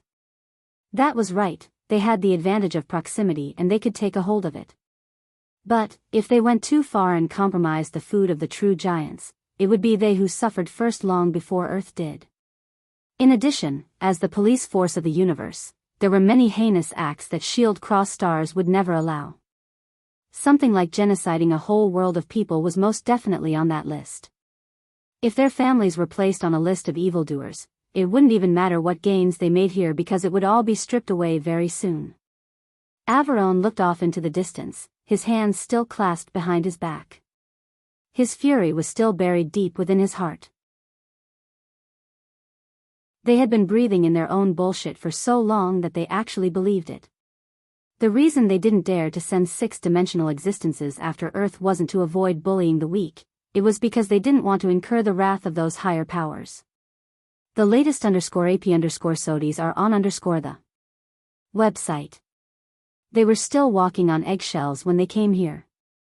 They were trying to probe out the bottom lines of those organizations, which was why they hadn't even tried to attack Earth directly and only aimed for the periphery. Wasn't this exactly why Emperor Fox would call them cowards? Averon took a deep breath before suddenly closing his eyes. When they opened again, they reflected the same calm they had before. But, this time, he was truly calm. He had experienced too much life to lose his cool for an extended period of time. Silem. Averon said calmly. Yes? What is your end goal? As I said, I don't like to repeat myself. Silem had made himself clear. He just wanted to carve out a small piece of these fertile lands for his Umbra family. Nothing more, nothing less. Greed was the bane of human existence. Visit. For a better user experience, I understand, however I still need to know your bottom line. How far are you willing to go? Or how far are you willing to cower? Averon's words were clearly provocative, but Silem didn't seem to care in the slightest. As long as Earth isn't eradicated, I'm willing to go as far as necessary. Silem's stance was also clear. If he didn't want to take any risks at all, he wouldn't have come to this battle. However, he was obviously willing to do so, he just knew that wiping out the people of Earth would be way too far. Then are you willing to push our plans forward? Do you dare? Silem fell into silence.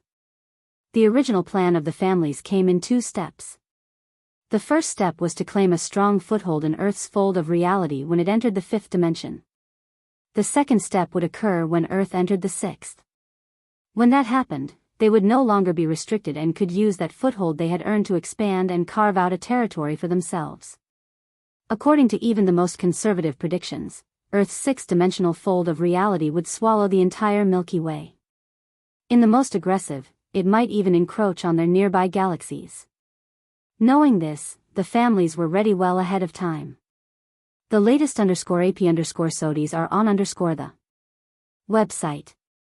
If they pushed their plans forward, they would be throwing caution to the wind and effectively strangling Earth by bringing out their full power ahead of time. Even if this plan didn't go as far as to eradicate the people of Earth, what it did do was put them in a stranglehold they would have little chance of getting out of. To them, this wasn't a risk that involved Earth. As things stood, Earth wasn't prepared to deal with a full-scale attack from six-dimensional worlds. Their loss was inevitable. Rather, this was a risk that involved the reaction of those powers. Did they dare to do this or not? Ah. Xylem let out an odd sound.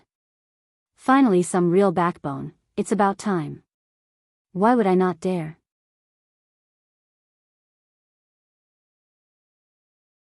Chapter 1048. While the six-dimensional families likely believed that Lionel had returned to Earth, the truth was that Lionel was currently streaking across the stars in the segmented cube. As for his destination, it was a branch of the Force Crafters Guild. Lionel hadn't forgotten the chance the Golden Path branch had given him, and he planned to cash in on that chance right this moment. Although Lionel's father disliked the Force Crafting Guild for some reason, Lionel doubted that problem stemmed from these lower-level branches, so he formed relationships without worrying about it. When Lionel felt that he was on the right trajectory, he allowed the segmented cube to cruise and pulled out the bronze eyeball. Just looking at it now, Lionel could tell that it was intricately structured. In fact, it was no less complicated than the inner workings of Roxanne's radix cube. Remembering how violently Libly had reacted to even the idea of restarting your radix cube, Lionel chuckled to himself. It almost felt like Roxanne had indeed restarted, it was just that he hid it in a different form. There's a lot of hidden mechanisms in this eye, and I would be stupid to think that there aren't other lines of defenses. If I take a wrong step, it would probably self-destruct. But, could it be more complicated than the memory ore? Lionel highly doubted that, and he was correct. He sunk his internal sight into the eyeball and quickly deciphered its inner workings. Metal doesn't act like this. It's almost like a living organism rather than a dead object. This has to be related to the bronze force. Lionel realized that the inner workings were indeed not as complex as the memory organ. However, even though it was less complex, Lionel was still at a bit of a loss on how to open it up.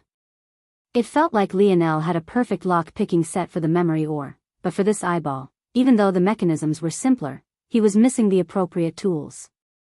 Lionel knew that if he acted rashly, he would end up losing the eye entirely. Lionel narrowed his eyes. With a flip of his palm, the bronze eye vanished and was replaced by a shimmering bronze crystal. There hadn't been enough force to form a pure crystal, but there had been enough for the segmented cube to form a normal crystal. This should be more than enough for the dictionary to analyze. Lionel thought for a moment, trying to decide what the best question to ask was before he settled on one. Visit. For the best no_vel_read_ng experience, what type of force category does this force fall under?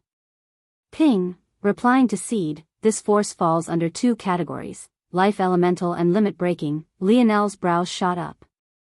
Is breaking force also a type of limit breaking? Lionel had gotten so swept up in the war that he forgot about the tentacle womb. He didn't have the luxury to care about it. But now that the seed had actually said something like this, it clicked. Ping, breaking force is a name that the limit breaking type goes by. Lionel was suddenly endlessly intrigued. So maybe this breaking force wasn't as rare as he thought, or maybe it simply came in all sorts of shapes and sizes, not to mention qualities. But, to think that the bronze force truly wasn't related to metal forces at all. Lionel had already guessed this, but even in his most extreme conclusions he had thought that it could be routed back to Earth force in some way, shape or form. Clearly, though, this wasn't the case. What is the strictest definition of limit breaking? Ping, visit. For the best no_vel_read_ng experience, to twist the fundamental governing laws of force, what happens when bronze force is applied to metals? Ping, the dictionary took a pause.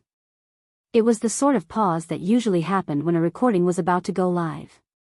But, to Lionel's shock, there was no recording this time. That meant that there was only one explanation: the dictionary needed time to compute the answer.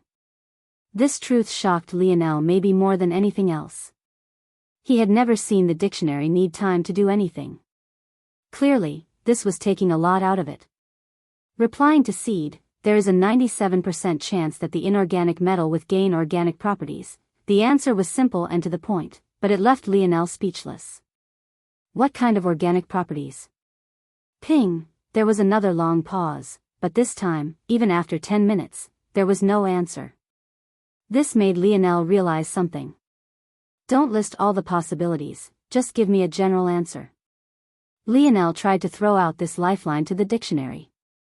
Even though its answers were usually as specific as possible, he hoped it had the ability to make an exception. Visit. For the best no_vel_read_ng experience, replying to seed, the organic properties would depend on the metal. A general property would be that the metal would become an extension of the body the bronze force originated from and become like an additional limb. Hearing this response, Lionel's gaze glowed fiercely. Even the Morales family lineage factor couldn't do such a thing. However, there was something nagging at Lionel. It felt like the Radix family was misusing their own lineage factor. Sure, this bronze force had such an effect on metals, but what about its effect on other things? There was nothing about this force that made it so that it could only be used in this way. Lionel fell into deep thought. Within the Ascension Palace's gardens, Emperor Fox sat in silent meditation as usual. He was looking younger and younger by the day. From an old man, in just a few years he already seemed to be back in his 40s. He exuded a handsome charm that could make countless women swoon and had a maturity and forcefulness to his aura that demanded respect. It was the kind of demeanor that allowed him to speak as outlandishly as he usually did, and yet still no one dared to slight him. Daddy. At that moment, a sweet voice drifted into Emperor Fox's ears. It held a delicate melody to it that even dwarfed Anya's own. It came with the kind of richness Anya simply didn't have because she lacked the age and refinement. Emperor Fox's eyes opened, his expression softening when he heard this voice. Little girl, you finished? I am coming back now. I will return to the Luxnix family very soon. Can you help send my little lion over? His mother misses him. The latest _AP_SODIes are on _the website.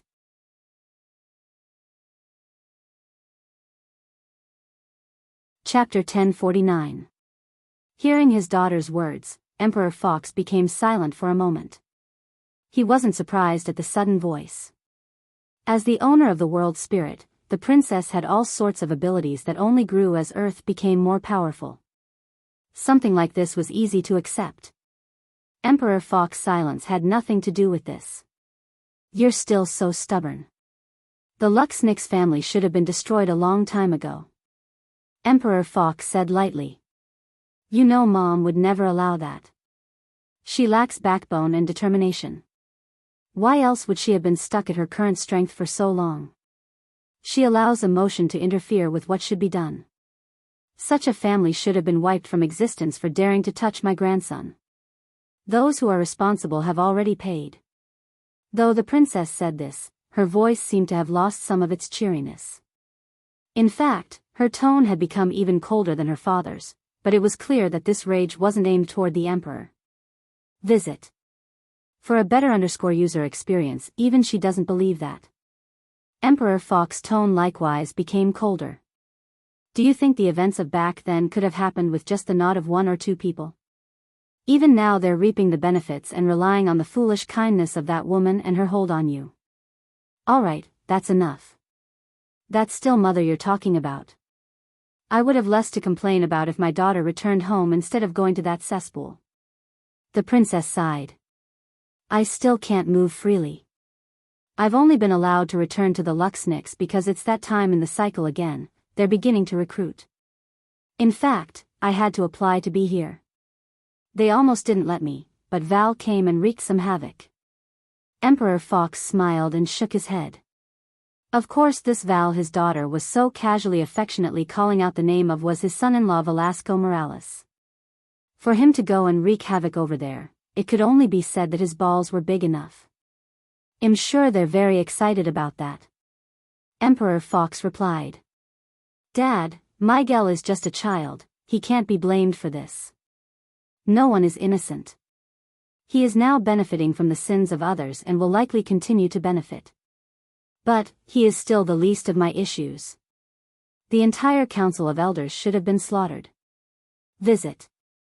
For the best no_vel_read_ing experience, Dad, Emperor Fox shook his head. Your usual temper has been watered down in this situation due to your mother's involvement. However, my grandson has grown into a very particular type of young man in your absence, and his temper is worse than that of his parents and even his grandparents. If you really want him to go over to the Luxnix family right now, I can't promise that the peace your mother sacrificed so much to keep won't be destroyed within the year. He's been very unpredictable ever since that girl left him. The princess remained silent for a very long time until she suddenly registered her father's last sentence. Girl?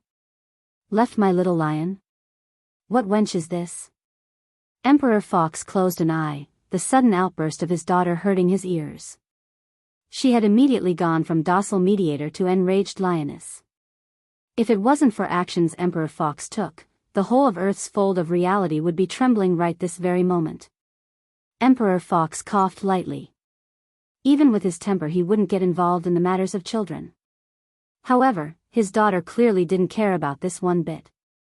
It even felt like she might truly ignore the rules of that place and go hunt that poor girl down right this very moment. It was obvious that she had no intention of asking what Lionel might have done or if he had done anything wrong at all. All she cared about was the final result. As far as she was concerned, any little girl who dared to choose a path opposing her son deserved to be punished. Visit. For the best no_vel_read_ing experience about this. Emperor Fox suddenly regretted bringing this matter up at all. Shouldn't you be more concerned about what will happen if he goes there? If his relationship with his grandmother is severed because of this, there will be nothing any of us can do. Emperor Fox was more clever this time and chose not to admit that Lionel also seemed to hate him as well. It had been too long since he spoke to his little girl and he had no intention of making her infuriated toward him too. At this point, his reasoning wouldn't matter. When a mother wanted to protect her son, she would turn even against her own father. This, Emperor Fox was absolutely certain of. Either way, he had been observing Lionel for a long time. There was a point where Lionel didn't even care about the life and death of his own mother because he had no memories of her. Of course, he wouldn't tell his daughter this either, or else who knew how she would react? At that point, because of what happened back then, it might be both Lionel and she who fell out with the Luxnix family completely. If not for that event, Lionel wouldn't have been forced to come to Earth and wouldn't have had to leave his mother's side before he was old enough to remember her. Trouble is that the same indifference Lionel had for his mother previously was likely the same indifference he currently had for his grandmother. If he was also to find out that it was her efforts that protected the perpetrators of something Emperor Fox was sure Lionel was furious about. Well, that young man truly loved to cause trouble, so the outcome was obvious. If Miguel didn't react appropriately to the situation, the efforts they made in saving him from Velasco as a child would all come to nothing if he just died at Lionel's hand anyway. As for Lionel's suffering at the hands of the Luxnix, Emperor Fox didn't even consider it. If Lionel really ended up like that, he would just disown him as a grandson. Visit. For a better _user experience, unfortunately, Emperor Fox diversion tactic didn't work. Who is this girl? Just one more chapter coming today. DKM.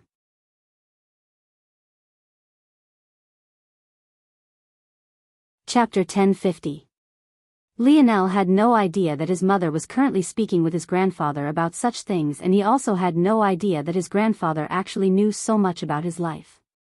It would be hard to tell how Lionel would react to such a thing. It was an odd coincidence, though. Lionel's mother might have contacted Lionel directly to tell him to go to the Luxnix family, but Lionel wasn't currently in Earth's fold of reality, so the princess hadn't been able to use her world spirit to find him and could only speak with Emperor Fox. But, maybe this was for the best. If Lionel had to be hounded by his mother about what happened with Aina, who knows how such a thing would end. This aside, the current Lionel was still thinking about Bronze Force. imagining the ways that it could be applied and used. According to the dictionary, bronze force reacted differently based on the metal it was targeting, but the fundamental truth was that it could give the inorganic characteristics of the organic. This was what allowed the radix to fuse their cubes into their bodies, presumably, and it should also be what allowed them to control the metals to form delicate structures. Under these conditions, the radix family should be quite good at creating crafts for themselves but lacking creating crafts for others. After all, it wasn't like they could give their bronze force to others to use. There was something else curious about this as well, and that was the close relationship between the radix and Midas family. That must factor in somehow. However, Lionel couldn't really wrap his head around what was so special about their relationship and why they insisted on maintaining it generation after generation. From what Lionel understood, the Midas family was one with great fire affinity. But he didn't know much else. He wasn't sure what could be so useful about this, especially since the crafting of the radix family obviously didn't rely on fire. Visit. For a better user experience, this is just surface level stuff. But ultimately, if bronze force has such abilities when applied to metals, what else could it be applied to? If I had the ability to form bronze force of my own, could I add it to fire to give it life as well? What about light? The possibilities were endless. If the inanimate could be controlled by a person like it was another limb, just how powerful would that be? But Lionel couldn't help but think back to Libley's aversion to starting another radix cube. What if that was a taboo created for a reason? A taboo potentially related to a limitation of bronze force? Lionel shook his head. None of this mattered because Lionel ultimately didn't have the ability to produce bronze force. And, without a high enough concentration of this force to form a pure force crystal with natural force arts he could study, he couldn't draw a force art to accumulate it either. That said, the solution to this was simple. Blood force is very easy to accumulate, it just requires killing, and beasts tend to have it formed in large quantities. I can use Twinkling Lily to extract it and then pass it off to the koi fish. And now, I have a method of easily accumulating life and breaking force too. I just need to kill all the radix I come across. Visit. For the best no_vel_read_ng experience, Lionel's expression turned cold. Since the radix wanted to be his enemies, he would use them to upgrade his tentacle womb. The cold in Lionel's gaze slowly receded. What he needed was information, and this eyeball likely had much of what he needed within it. There was no way he could let it sit doing nothing, but he also couldn't rashly take action. Lionel stared at the bronze crystal in his palm. He wanted to take control of the energy within it, but he had no affinity with it. He could hardly budge it at all, let alone use it with enough deftness to dodge the traps of the bronze eyeball. Unless Lionel suddenly took out the silver tablet. His reasoning was simple. He had a feeling that the silver tablet fell into the limit-breaking type as well, considering all of the things it could do. In fact, it was on a much higher plane than the bronze force was. At the same time, the silver tablet was a perfect medium. It was great at consuming, redirecting, and controlling energy. In addition to this, it was very docile before Lionel and listened to his thoughts without reserve. Lionel even had a feeling that he was only scratching the surface of what this tablet was capable of, but that was a problem for another day. Good. This should work. Visit. For a better user experience using the silver tablet as a medium, the unmoving bronze force suddenly became very responsive. After a few tests, Lionel gave a confident nod and flipped his palm to reveal the bronze eyeball. Just like that, in not even a few minutes, a light click resounded as the mechanisms of the eyeball fell into silence. Nothing seemed to have changed, and the eyeball hadn't changed shape, but Lionel knew that everything was safe and clear now. So it's a spatial treasure, I see, Lionel's gaze glowed. It seemed that all of these mechanisms were put in place for the sake of hiding the spatial properties of this eyeball. But now that the protections were gone, a new world opened up to Lionel. So large, Lionel was shocked. Aside from the segmented cube, this was the largest inner space he had ever seen. In fact, it was an entire library and was at least 50 by 50 meters with a ceiling height of at least double that. The spatial treasures that Lionel was used to were at best 5 cubic meters large. But he soon realized that this spatial treasure from a 6-dimensional world should probably be exactly this large. Plus, it wasn't like it could hold living things like the segmented cube could. That said, the state of Lionel's calm only lasted for a moment because Lionel was immediately shocked just a split second later. The latest _AP_SODIES are on the website. After a long pause, he grinned wildly.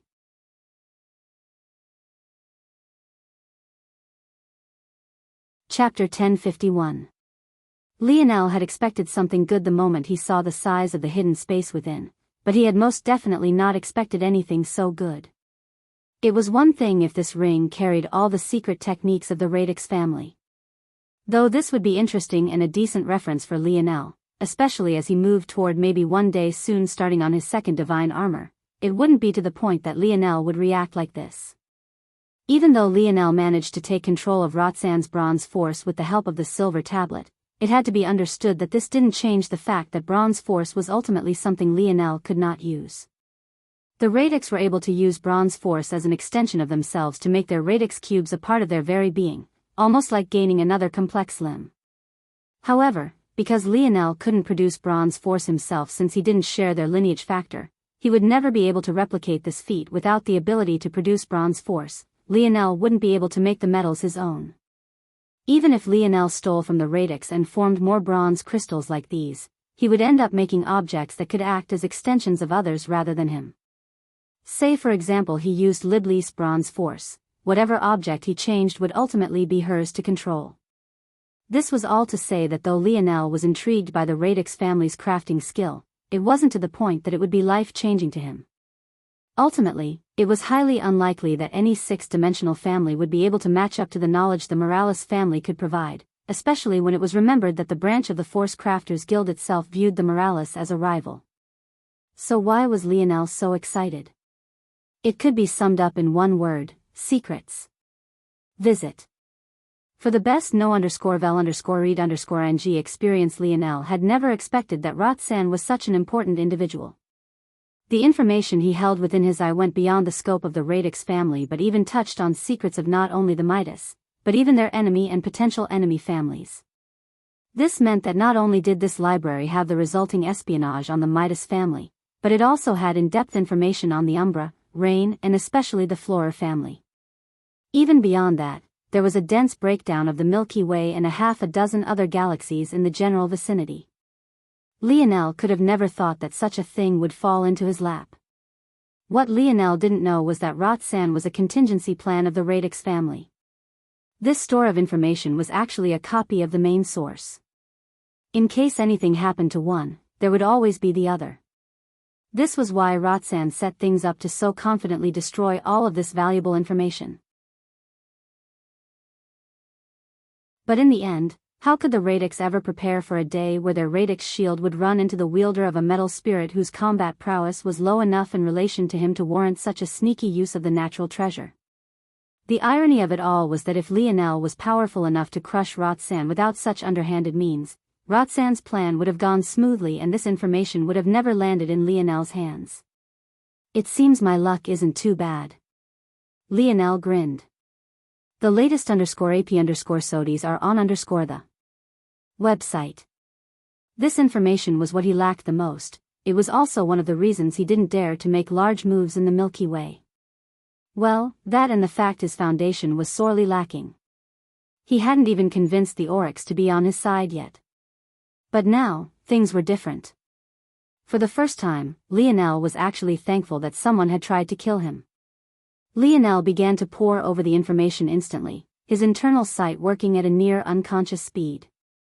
Compared to what he was going to do at his destination, every bit of this information was far more important. Even if it took a month to go over it all, he would still have to do it. Though, Lionel was confident he didn't need so long.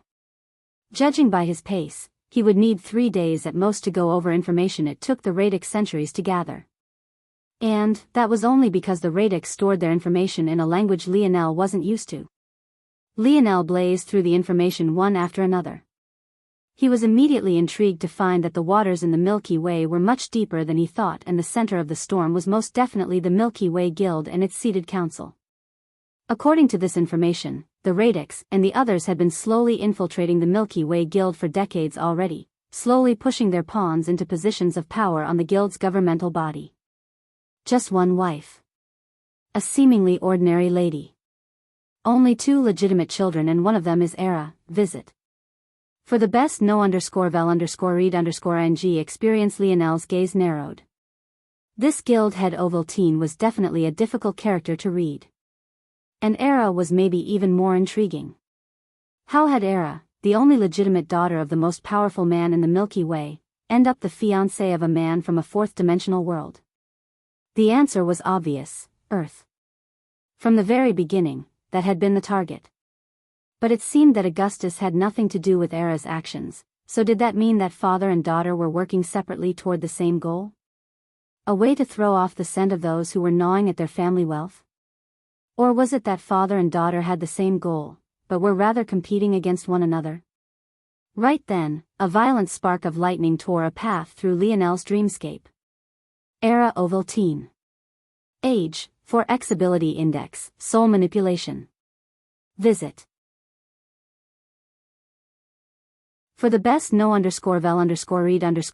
experience. Lionel's gaze sharpened, his aura fluctuating wildly. She's alive.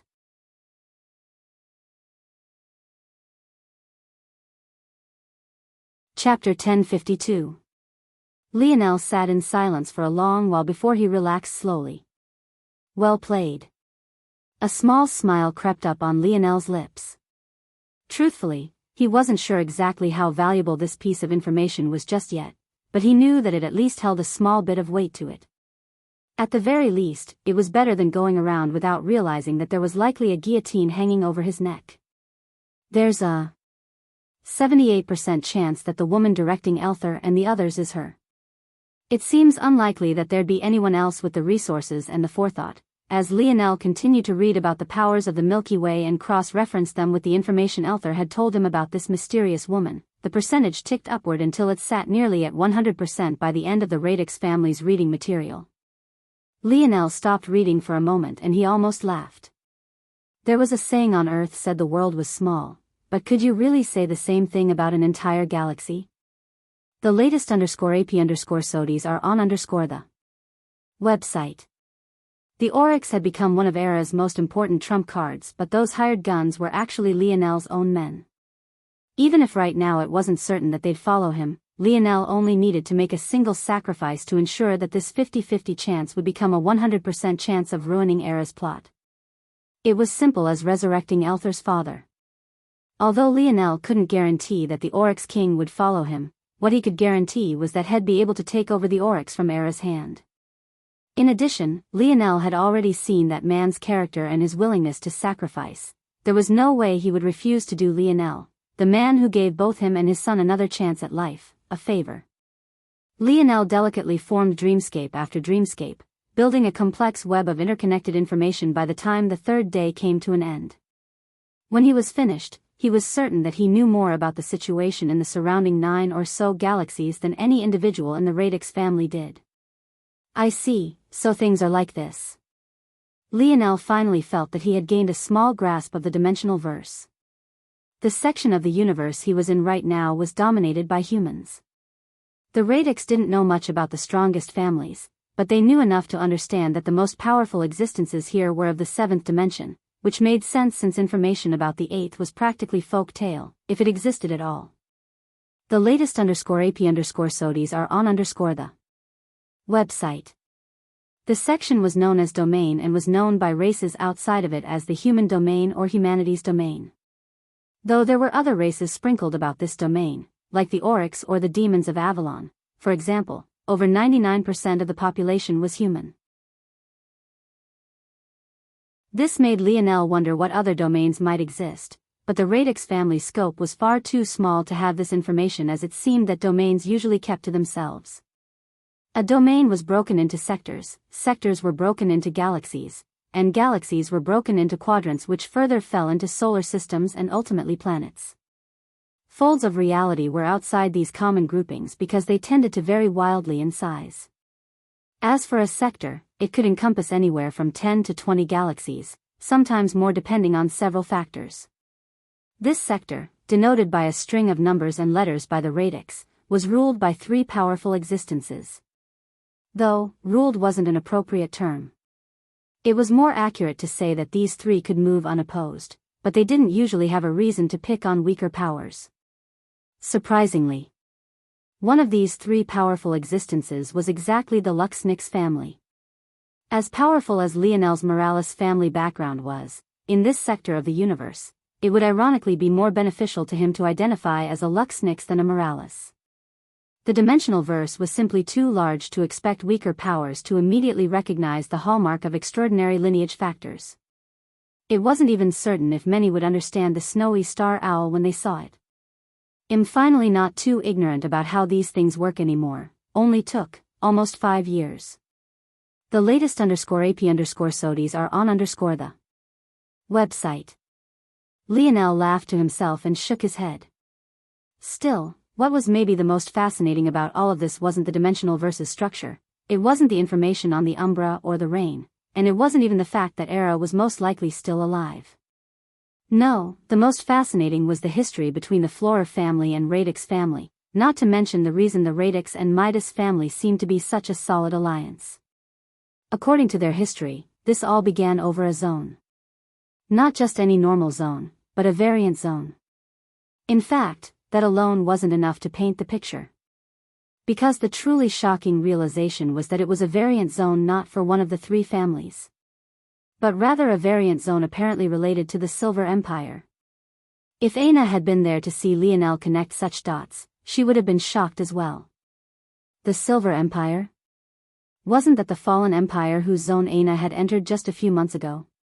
In fact, it was because of that zone in specific that Aina caught the eye of Richard's subordinate. Of course, Lionel had no idea about this, he only found the root cause of this turmoil to be fascinating. This could be considered to be a top secret of the Radix family. There was no doubt if more powerful existences knew that the variant zone of the Silver Empire fell into the hands of three comparatively fodder families rather than the former ruler of this and multiple other sectors. It was impossible to tell how they would react. Visit. For a better user experience, however, maybe the greatest irony of it all was that this was the fault of no one else but the Silver Empire themselves.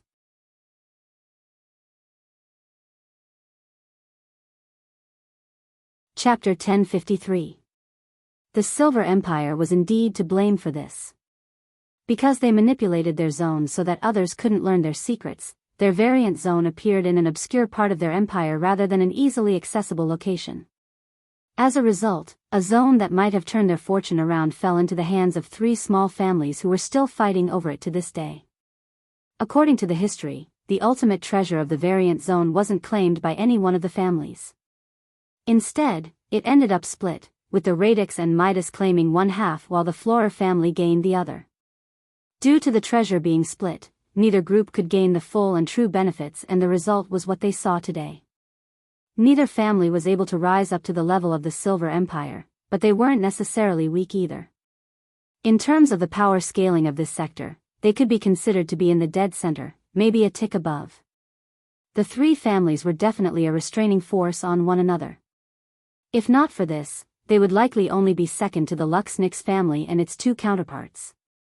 But it was because they knew this that their greed for the entire inheritance was so fierce, resulting in all three parties suffering.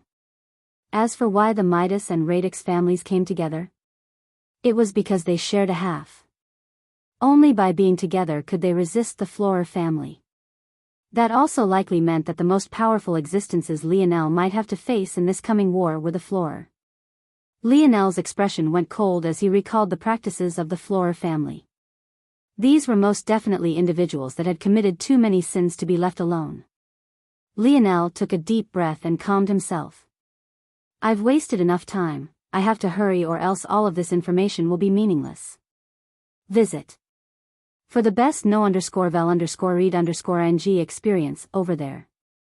The process for entering the 8i branch will take about a day and you will need to. Lionel placed down his badge, causing the words of the individual before him to get caught in their throat. The older gentleman didn't know what to say for a long time, his gaze slowly arching up to meet Lionel's own. Realizing his folly, the old man shook his head. "Ah, esteemed crafter. Forgive me for my rudeness. Please be on your way." A cold sweat covered the old man's forehead.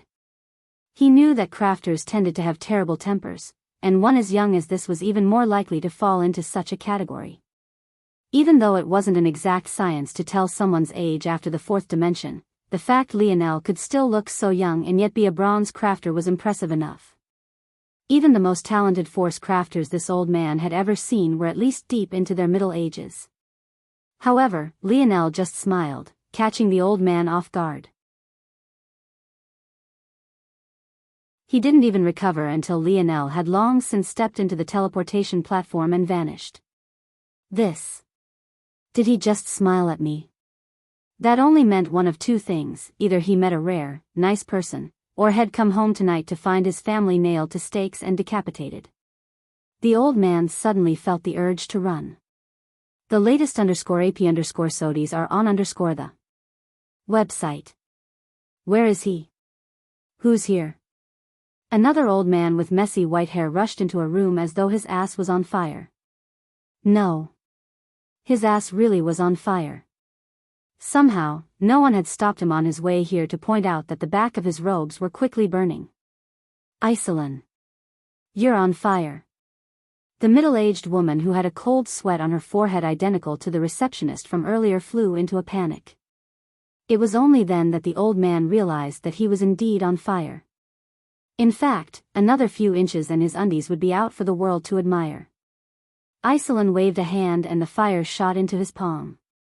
What are you shouting about? Where's the sixth dimensional ore? The middle-aged woman was speechless.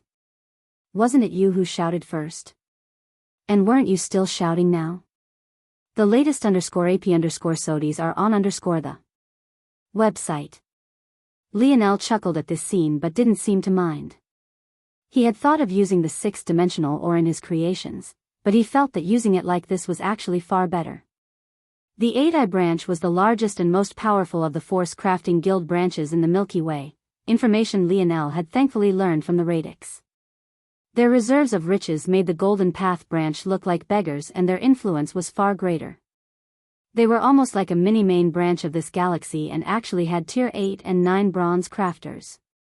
Of course, Lionel knew that this was actually a recent change. Not too long ago, the strongest crafters in the Milky Way were just Tier 3 or 4 at best. But, a slight shift began to occur as the main Force Crafting branch began to send over stronger experts bit by bit. Obviously, this was all for the sake of taking part in Earth's fold of reality. The waters of the Milky Way were far deeper than Lionel had ever known. It really put into perspective how naive he was thinking that he could take it over in a few years. This aside, this made the 8-Eye branch perfect for Lionel to target. So long as they made such a transaction with him, they would be biased toward Lionel to an extreme. Not only would this give Lionel a large amount of funds, but it would make perfect use of the backdoor the Golden Path branch had paved for him. With Lionel befriending the 8-Eye branch with his ores and crafts, it would make it almost impossible for S.H.I.E.L.D. cross-stars to continue to target him freely and would give him some added freedom. Lionel smiled and respectfully greeted Iselin. Visit. For the best no_vel_read_ing experience, Elder Iselin, I was indeed lucky enough to stumble upon a small ore of 6-dimensional metals. They're of little use to me now, so I wanted to sell them to your branch.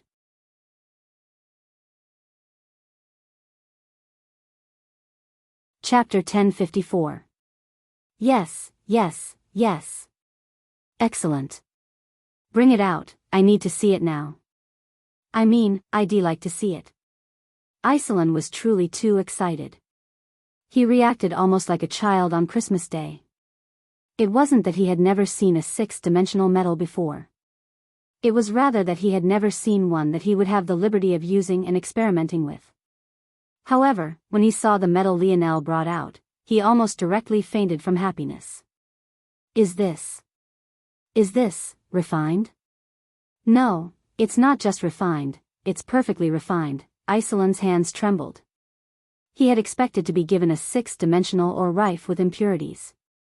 Usually, the higher the dimension, the more difficult it was to deal with such things. Isolin was already prepared to lose at least half the ore's value due to his inadequate skill. However, this ore was actually perfectly refined.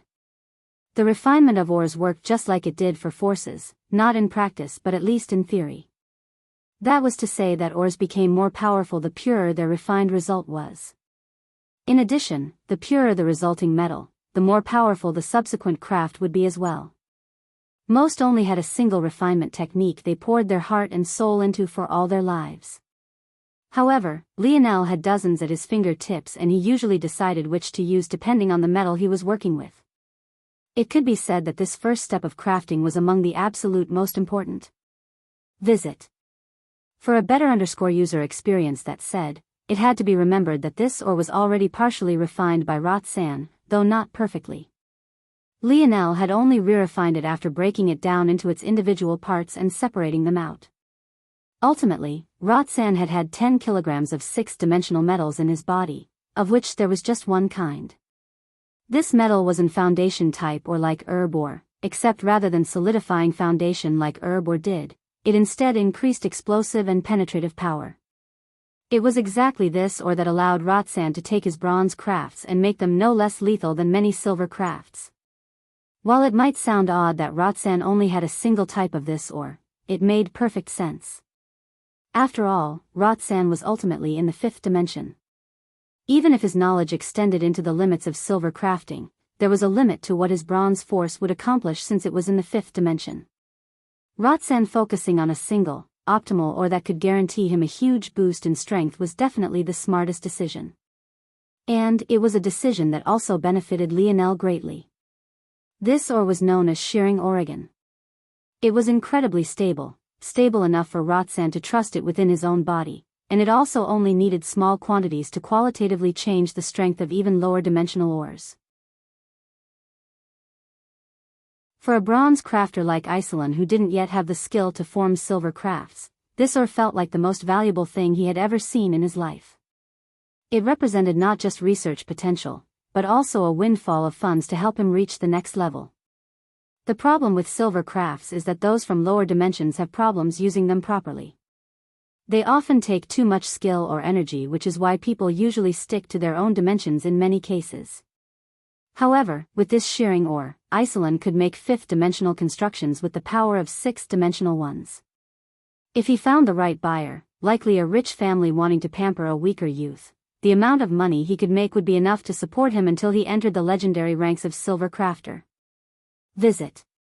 For a better user experience, Isolin was so excited that he wanted to kiss Lionel on the face. Your price. Name it. Name it. Lionel laughed beside himself. The childish eagerness of Isolin grew on him almost immediately. He had half expected for him to have to show off some of his own strength to ensure that he wasn't scammed or strong-armed, but he had never expected the head crafter of this guild to be so straightforward.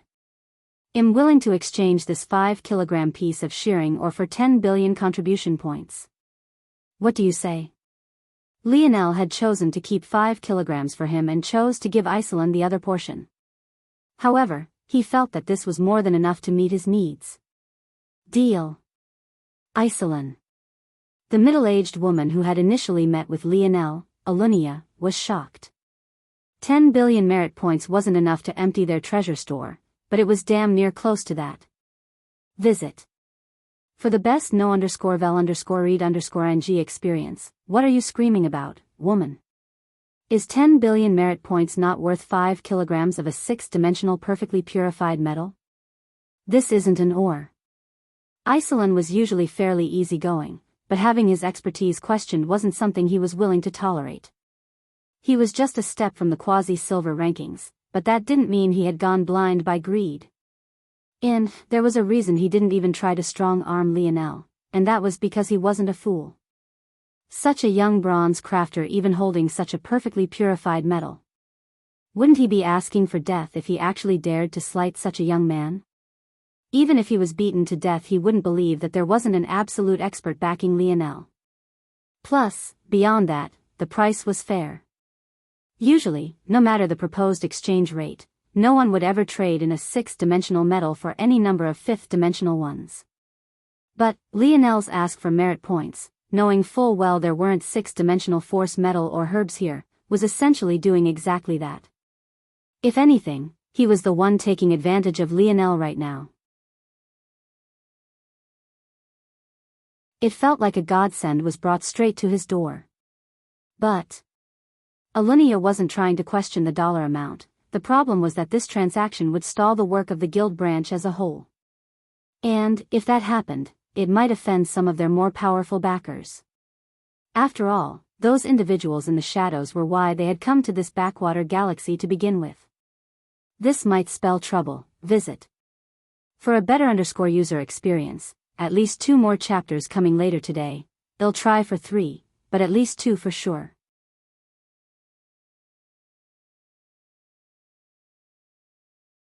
Chapter 1055. Iselin waved a hand. Stop, you're overthinking things. How this branch functions is irrelevant to them for now. In fact, it will probably be irrelevant for several decades. Iselin didn't say anything more since Lionel was right there.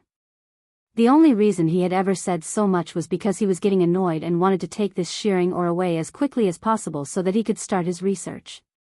Of course, though Lionel knew more about such words than Iselin thought, he didn't show any particular reaction, simply handing the metal over to Iselin, who all but squealed with joy. As for poor Alunia, she was still worried but no longer dared to do anything. Though Iselin had explained things away so simply, Alunia knew that things weren't so easy. It would only take one curmudgeon to ruin everything, and in the worst case, Iselin might even lose his position as branch head. But, at this point, Lionel didn't particularly care about it all. He was only smiling as he saw the points jump within his crafter's badge. With a wave to Alunia, he vanished, accelerating toward the storeroom with frightening speed. By the time Alunia realized something was wrong, she suddenly found herself all alone and speechless. Soon, she became a bit jealous of the both of them. The 8-Eye Branch's treasure store was far beyond what Lionel had seen in the Golden Path branch. The storehouse alone was at least 1 kilometer long and about 200 meters wide. Though there was a large glass dome above that must have gone at least 50 meters upward, the shelves themselves weren't necessarily so tall. Each row of shelves only had 3 racks. The lowest rack was at eye level and the spacers between the racks were at least 2 to 3 meters. The organization of it all was immaculate and the storage was even better. The latter was the best Lionel had seen aside from his own snow globes, which could be considered near perfect. These storage devices weren't able to freeze force herbs and ores in their optimal states, but they were all perfectly temperature controlled to provide the best environment for each. The latest _AP_SODIs are on the website. Being rich is nice. Just a single 5-kilogram piece of ore had netted him all of this. If Lionel wanted, he really could mostly clear out this entire storeroom. Not only did he had 10 billion points, but things here were cheaper than they had been in the Golden Path branch, so his points went further. It was like heaven for a crafter. Soon, Lionel calmed himself. What he needed was a systematic method of crushing his enemies. He couldn't get lost in the fascination of all of these ores and forget the task at hand. The first thing Lionel did was blanket the storehouse in his internal sight. In just a few breaths, he had a replica of the entire place in his mind and could even map out the ideal pathways for reaching anywhere in the most efficient way possible. Alright, good, the Umbra family. Great Darkness Affinity, the root of which is beast blood, not much unlike the Luxnix family and the Snowy Star Owl. The root of their strength is the shadow-tailed fox, and their strongest abilities are their concealment, and unlike other assassin-like families, they have great power output through the use of their tails. Aside from this, they have an immunity to poison and very strong mental defenses. The Rain family. Great Water Affinity, known for their rain lineage factor allowing them to gather small storm clouds above their heads and use the precipitation like needles. Their offensive output is lacking, but their area control abilities are frighteningly powerful, especially near high concentrations of water force. The Flora family, Lionel's dreamscape sparked and flashed, his mind spinning as he connected the ores around him to crafts he could make. Visit. For the best no_vel_read_ng experience. Despite the information that Lionel had, what was difficult to nail down was exactly how those families would react to him killing Roxanne. This meant that whatever crafts Lionel formed to counter them had to be mobile and had to work in a variety of environments. Got it. Lionel flashed and vanished. Hours later, Alunia stood within the storehouse with a blank expression on her face. It was she who was responsible for organizing this storehouse, so seeing the state of it now, she felt as though a little piece of her had floated away. Of course, Lionel hadn't left a mess, but the room itself felt so empty now. Rows upon rows of open storage systems lay before her, leaving the aged crafter at a loss for words. Alunia released a deep sigh and walked away. She moved back toward the guild house, making her way to Isolin's quarters and walking in without saying a word. The old man was hunched over his crafter's workbench, the back of his robe still mostly burnt. "Do you know who that kid was?" Alunia said. Why are you interrupting me?" Isolin replied, visibly annoyed. Visit. For a better user experience, he was Lionel Morales. What does this mean to? Wait, what did you say? Lionel Morales. Isolin coughed awkwardly. Tier 4 fugitive, Lionel Morales? Yes. Isolin scratched his messy hair. Well. I guess tell Shield Cross Stars that I change my mind. We can't help them. Alunia was speechless. Couldn't this be considered bribing? Where was his integrity? Right this moment, Lionel, who had left as quickly as possible just to avoid the possibility of being found out too early, was standing before the silver tablet. Of course, Lionel expected Isolin's reaction. After all, by the time he left, it was already too late for the 8th branch to do anything. They were effectively stuck with him now, everything going just as planned. Visit. For the best no_vel_read_ng experience, that said, Lionel wasn't thinking about that right now. Instead, he had steeled himself and made a decision. He had been saving up his energy to resurrect someone else, but the circumstances called for something different. Lionel stretched his hand forward. It was time to resurrect the Oryx King.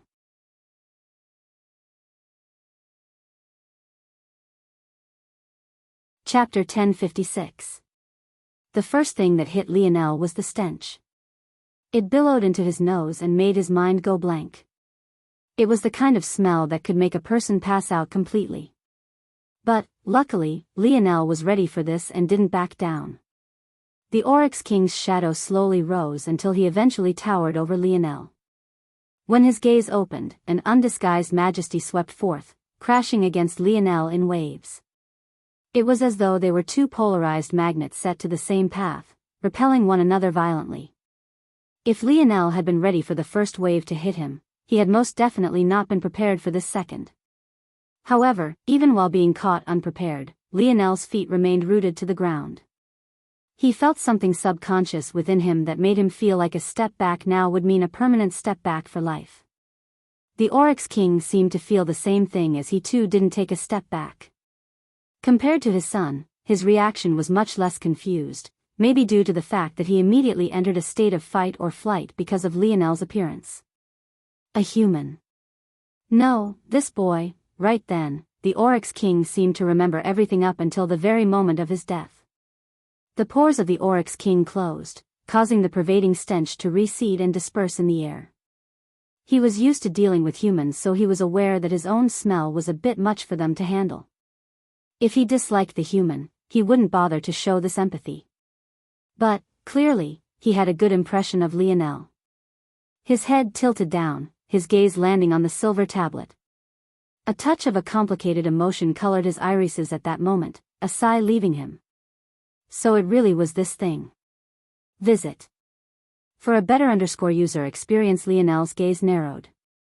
He suddenly remembered that during his time in the Valiant Zone, Elther had come to him to convince him to stop attacking the human kingdom, or else the Oryx would be forced to pincer him from the back. Back then, Lionel had realized that the Oryx Kingdom obviously feared the humans for some hidden reason, and it wasn't until after he learned of the silver tablet's existence that he understood exactly why. You knew about the existence of this thing? What else do you know about it? Lionel asked.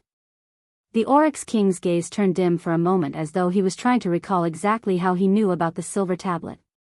But, he realized that there were suddenly holes in his memories, almost as if he hadn't experienced these things personally but rather that someone had told him he experienced it.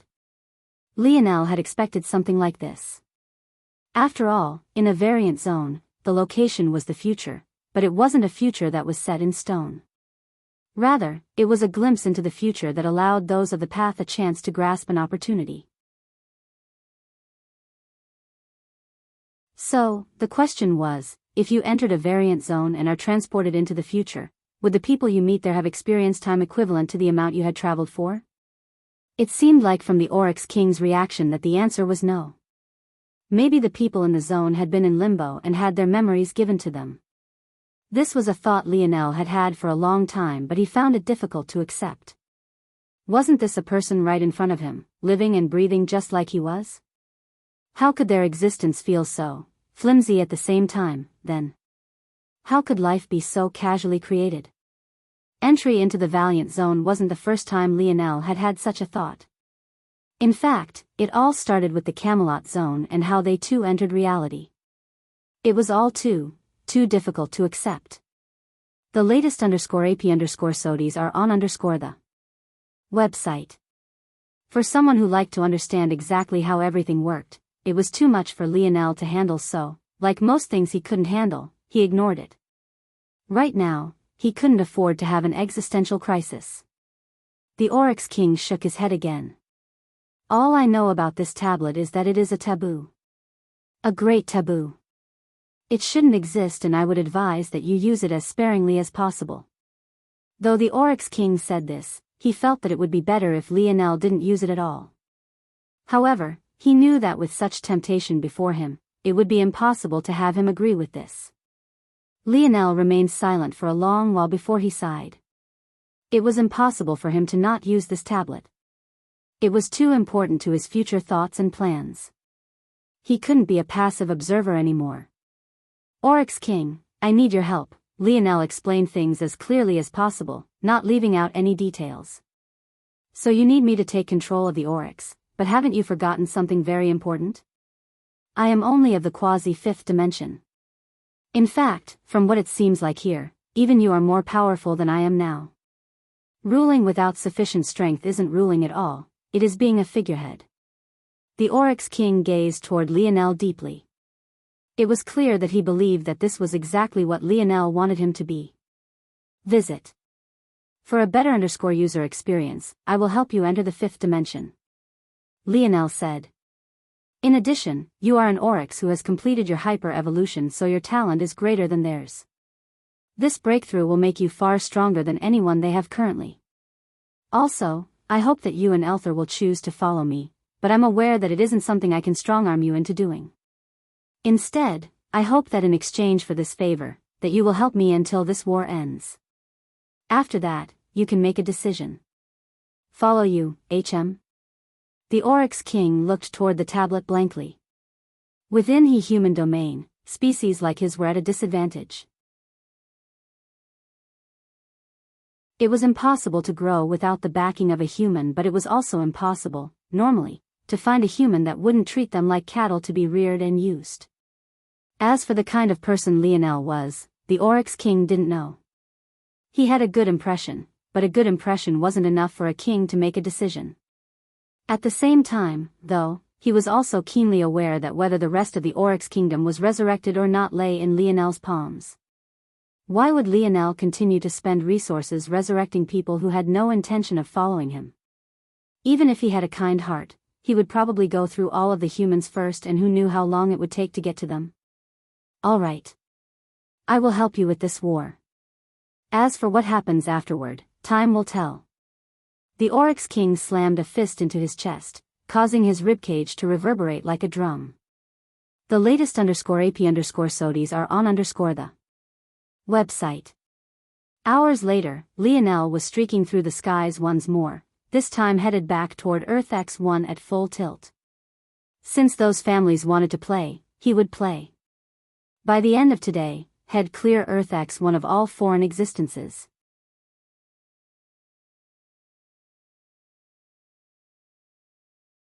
Chapter 1057. Lionel slowly walked through a thick forest, his bare feet sinking into the nutrient-rich soil and making him feel as though he had truly become one with the earth around. Something about the wonderful smells and fragrances in the air made him feel particularly at peace, as though nothing in this world could stop him. Halt! The sudden voice was like a clap that should have stunned Lionel out of his odd state. And yet, Lionel himself didn't seem to notice it at all. His chest rose and fell with a steady cadence, his eyes half closed and his blood gliding through his veins with a silent smoothness. In that moment, an arrow shot for Lionel. The voice that had spoken earlier was one of the many scouting units on the periphery of this base. Normally, this individual would have shot first and asked questions later, but the appearance of a boy wearing sweatpants in the middle of the forest caught him completely off guard.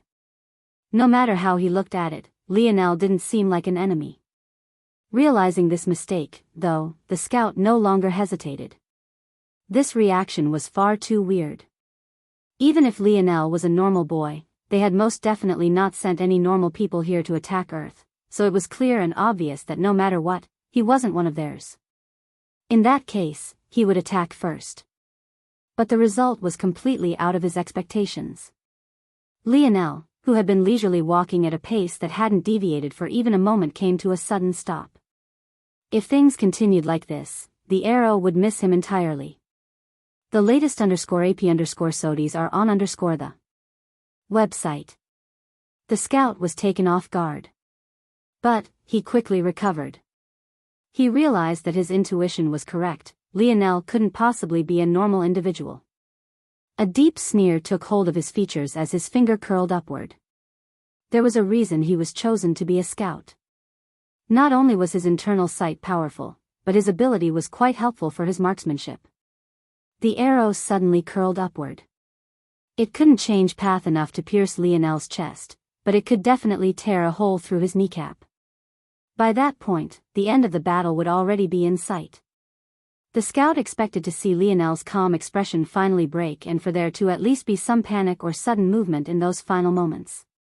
But, reality was completely outside of his expectations. Not only did Lionel show no fear. He didn't move a single inch. Clang! The arrow tore through Lionel's sweatpants and seemed to have pierced him. But, not even a split second later, the sound of metal clanging against metal resounded through the forest. Lionel took a step forward, his body flickering with dense bronze runes. The sun hanging high in the sky, partially masked by a few white clouds, sent beams through the dense foliage that rebounded and reflected off of his skin. A slight wind whipped by, pressing Lionel's already tight compression shirt even more firmly onto his body. The outline of his torso made it obvious that his already toned stature had become even more so, even the line of his muscle fibers being clear beneath the fabric. The latest _AP_SODIES are on the website. Lionel's fingers lightly reached out for the air, causing the arrow, which was now flipping through the air, to suddenly come to a stop, pointing directly toward the scout in the distance. The metallic tip trembled as the scout tried to retake control of his own arrow, but he immediately realized that it was futile. The scent of death loomed over him, his heart quaking beside himself. Enemy ATT. PCHU. The scout never saw how the arrow closed the distance. His voice came to an abrupt stop, the gurgling of his blood filling the once silent forest. Things fell into a peaceful quiet once more, but this only lasted for but a moment before the blaring signs of horns raged through the trees. The sound was so loud that the leaves rustled and were stripped from their branches while birds and beasts alike scattered, running for their lives. Lionel didn't seem to notice the noise at all, his finger beckoning forth once again. The arrow that had just pierced the scout's head suddenly whizzed back toward Lionel, changing direction abruptly and shooting off into the distance.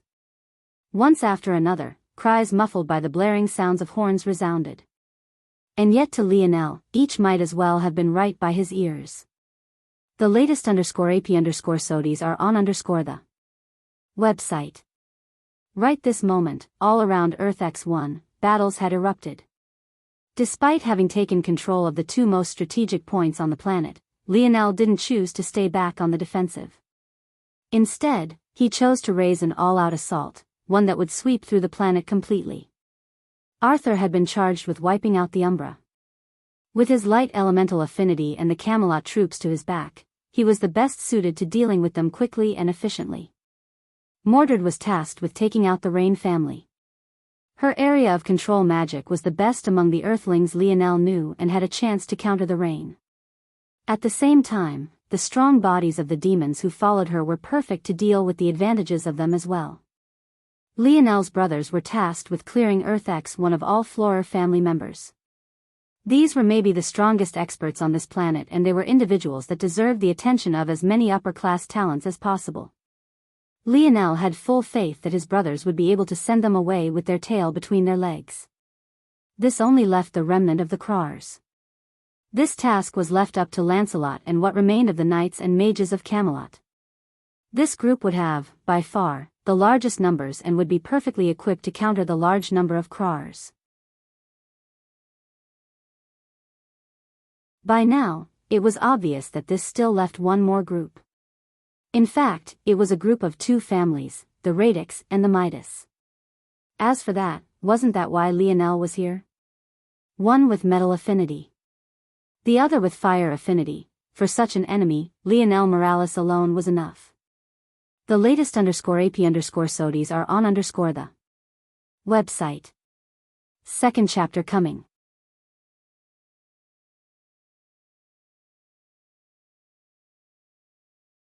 Chapter 1058. Bang! The first line of defense crumbled, clearing the forest of trees to reveal a mighty metal fortress. With every step Lionel took forward, a silver armor slowly manifested, following the upward trajectory of his bronze halo and coating his body 1 inch at a time.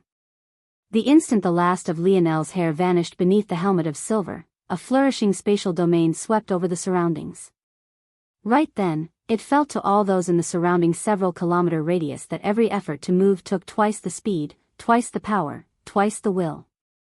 On the top of the enormous bronze metal fortress, several ballistae aimed for Lionel, each controlled by an individual. Though the Radix and Midas hadn't thought that anyone would attack them so blatantly, that didn't mean that they weren't ready.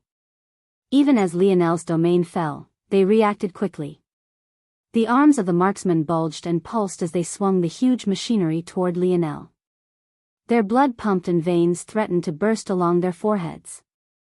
They were strong men and women to begin with, but the abilities of Lionel's divine armor made it feel like they were toddlers trying to pick up something heavy. Lionel's steps didn't slow. The looming metal gates made him sigh inwardly.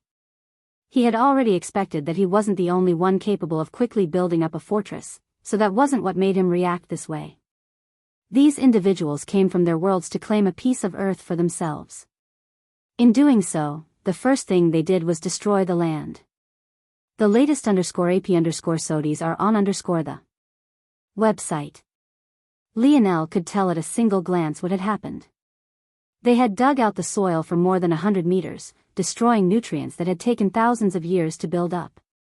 They filled that hole with all sorts of metals and stone to build the foundation of their behemoth-like fortress. They shredded the trees, chased away the animals, and completely upturned the balance of the nature. There wasn't a single ounce of respect. Bang! Lionel vanished. In that time, tens of ballistae sent violent beams of energy, drawing a line through the land where Lionel had just been. The massive arrow heads dug deep into the rich soil, causing an eruption of it to be thrust into the air, all while uprooting several trees. It seemed at first glance that Lionel had already been hit. The timing was simply too perfect. By the time the marksman realized that the weight of Lionel's domain hadn't vanished yet, it was already too late. Two heads flew into the air, sparkling fountains of crimson following their arc. Lionel lightly stepped onto the top of the fortress, his armor releasing gentle clinking sounds as he touched down. Space Elemental Master. Visit. For a better user experienced the shout rocked the fortress. The weight of such words were heavy to the greater dimensional verse. The rarity of such existences couldn't be understated, and their impact on a battlefield was even more exaggerated than their rarity.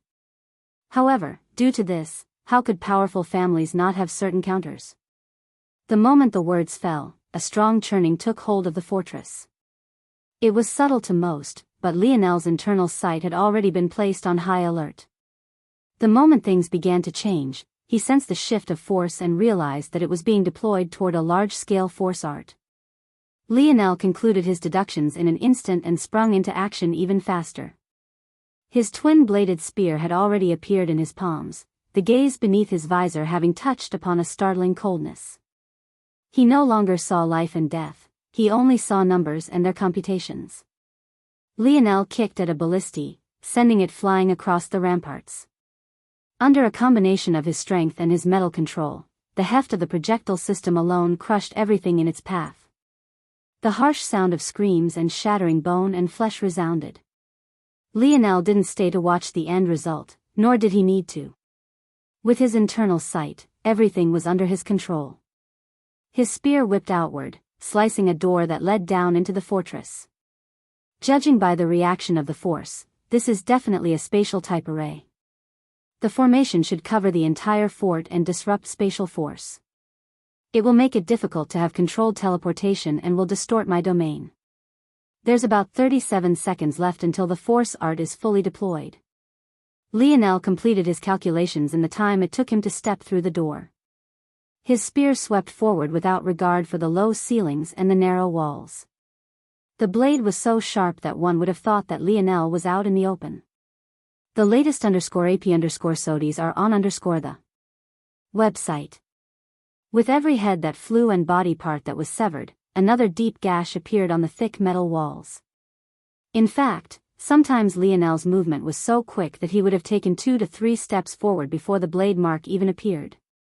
Level 2 spear force seemed to be unstoppable. Even as warriors rushed up the stairs, thinking that the enemy may very well still be beyond the walls, they found themselves adding to the pile of flowing blood and flesh. Within the depths of the fortress, the upper management of the Radix and Midas had already been alerted. With Libli captured, things should have fallen under Dinmo's control. But, in reality, things were being run by an elder individual of the Radix family, as Libli knew well that Dinmo couldn't be trusted with such things. In fact, Dinmo was currently being shackled and jailed. When he learned that Libli was captured, he had wanted to rush out as fast as possible to get her back. But, he ended up being held back by others who said that would be a foolish choice. Dinmo didn't even like Libli very much, but he still became furious. Just yesterday, he lost his temper completely as he was tired of waiting, but that also just so happened to be the day the Radix and Midas had sent someone to inform them about the plans for the coming weeks. As for who that person was, Lionel would recognize him very well. After all, just 3 days ago, Lionel had almost killed him within a teleportation formation. Sir Daikon. The fortress. The latest _AP_SODIES are on the website. Daikon held up a hand, his gaze filled with bloody murder. I know. Hurry up and release Dinmo. Hell, finally have someone to vent on.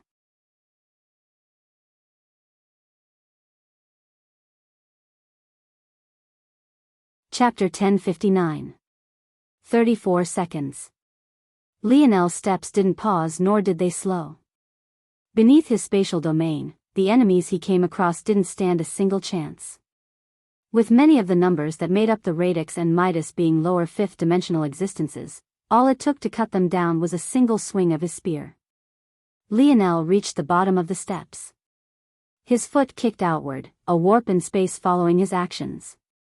His control had gotten so smooth that whether it was stacking space or splitting it, it could be done as easy as breathing. Bang! The heavy metal door, weighing at least a ton, went flying from its hinges, the center where Lionel's foot contacted crumpling up like aluminum foil. A line of warriors on the opposite end found themselves in a splatter of their own blood, their vision going black and their lives fading before they even registered what had happened. The moment Lionel stepped out, a rain of projectiles shot for him. But his expression didn't so much as flicker beneath his visor. In the blink of an eye, the space around Lionel stacked and folded upon each other. One after another, the projectiles flew by his arms, legs and head, drilling holes into the metal frame to his back. At just a single glance, it looked like the marksman had tried to lance a fish through the water, but the image distorted, causing them to miss completely. Clearly, Lionel had expected exactly this much and took another step forward. Visit. For the best no_vel_read_ing experience, the opening beneath the stairs to the ramparts was an open space to yet another gate further ahead. If Lionel wanted to shut down the large-scale force art before it activated, he would have to cross through this second gate. However, the space had distorted too greatly for him to trust leaping toward that location already. In addition, Lionel could tell that there were several hidden force arts baked into the thick metal walls that would make his attempt impossible. Lionel's spear spun, its body separating into 3 pieces connected by chains. With deft control, Lionel manipulated the length of these chains. It felt as though the entire field was filled with Lionel's spear force. Every time it cut across the air, a light of white was left like a cyclone of blades and wind. With every spin, another head flew into the air. The cold calculating light in Lionel's gaze becoming the arbiter of the reaper. Clink. Lionel's spear snapped close, the light sounds of his footsteps reverberating through the blaring sounds of warning as he stepped toward the second gate. His body flashed, his singular stride crossing dozens of meters as he reached a hand toward the metal doors that appeared much more like the gate to a vault than a fortress. As though it was a cue, it was only after he did so that the headless corpses of the warriors that had come to stop him slowly fell to the ground from their feet, the dull plopping noises playing like a horrific symphony. Lionel closed his eyes. The effort it would take to slice this vault door apart was too much and he had to be mindful of his stamina. However, brute force wasn't the only thing he had available to him. It took just a moment for Lionel's gaze to snap open. Little Tolly. Visit. For a better user experience, Lionel hardly needed to think a thing. The tacit understanding between himself and his metal spirit had reached an unconscious level. No matter how majestic these doors seemed. What were they in the face of Tolliver? Bang! The vault doors broke beneath a single punch, fissuring at odd angles and collapsing before Lionel one step at a time. The warriors on the other side could only watch on in horror as metal doors dozens of meters crumbled. Many of them had their radix armors on, ready for battle, while another half had blazing tornadoes of fire around themselves. They had all been prepared to whittle Lionel down and in the case he made it so far, take him down. But the ultimate result was completely out of their expectations. It hadn't even been 10 seconds since the warning blares begun, but he was already here. The glistening light of Lionel's silver armor sparkled beneath the falling shards of metal. Even amidst all the destruction, he remained the center of attention. As the last of the vault doors collapsed, Lionel took another step forward, the might of his spatial domains suddenly becoming exceedingly heavy. If they had experienced a light pressure before, they were now feeling the full brunt even to the point they found it difficult even to lift up their arms. For Season's realm. A violent pillar of universal force shot down from the skies, crashing down to Lionel in waves. It spun about, fusing with Lionel's king's might and causing the warriors before him to tremble in fear. Summer. Radiant Core. Visit. For the best no_vel_read_ing experience, a delicate orb of silver red appeared above Lionel. The oppressive heat shrouded the large opening, causing even the metallic walls to begin to slowly melt. Fall. A slow death. In the surroundings, gently falling fall leaves formed, dancing about in the wind. They seemed to be formed of delicately sculpted flames, and yet they looked so real and tangible at the same time. Some were a pale gold color, others were a deep red, and the remainder were pale silver. Winter. Withering snowfall. The skies darkened as ash began to fall from the clouds above. Upon closer inspection, this ash seemed to be snow. But it reverberated with the deep scent of death. The gray flakes filled all those who saw it with fear, making one believe that their very lives were withering right before them. Spring. Golden drops. A dichotomy of gray and gold began to play. One was the slow-falling clouds of ash, while the other was the much heavier droplets of golden rain. They pelted against the ground, balancing slow and fast, bright and dark, death and life. It was the perfect duality. SHU. Visit. For the best no_vel_read_ng experience Lionel vanished.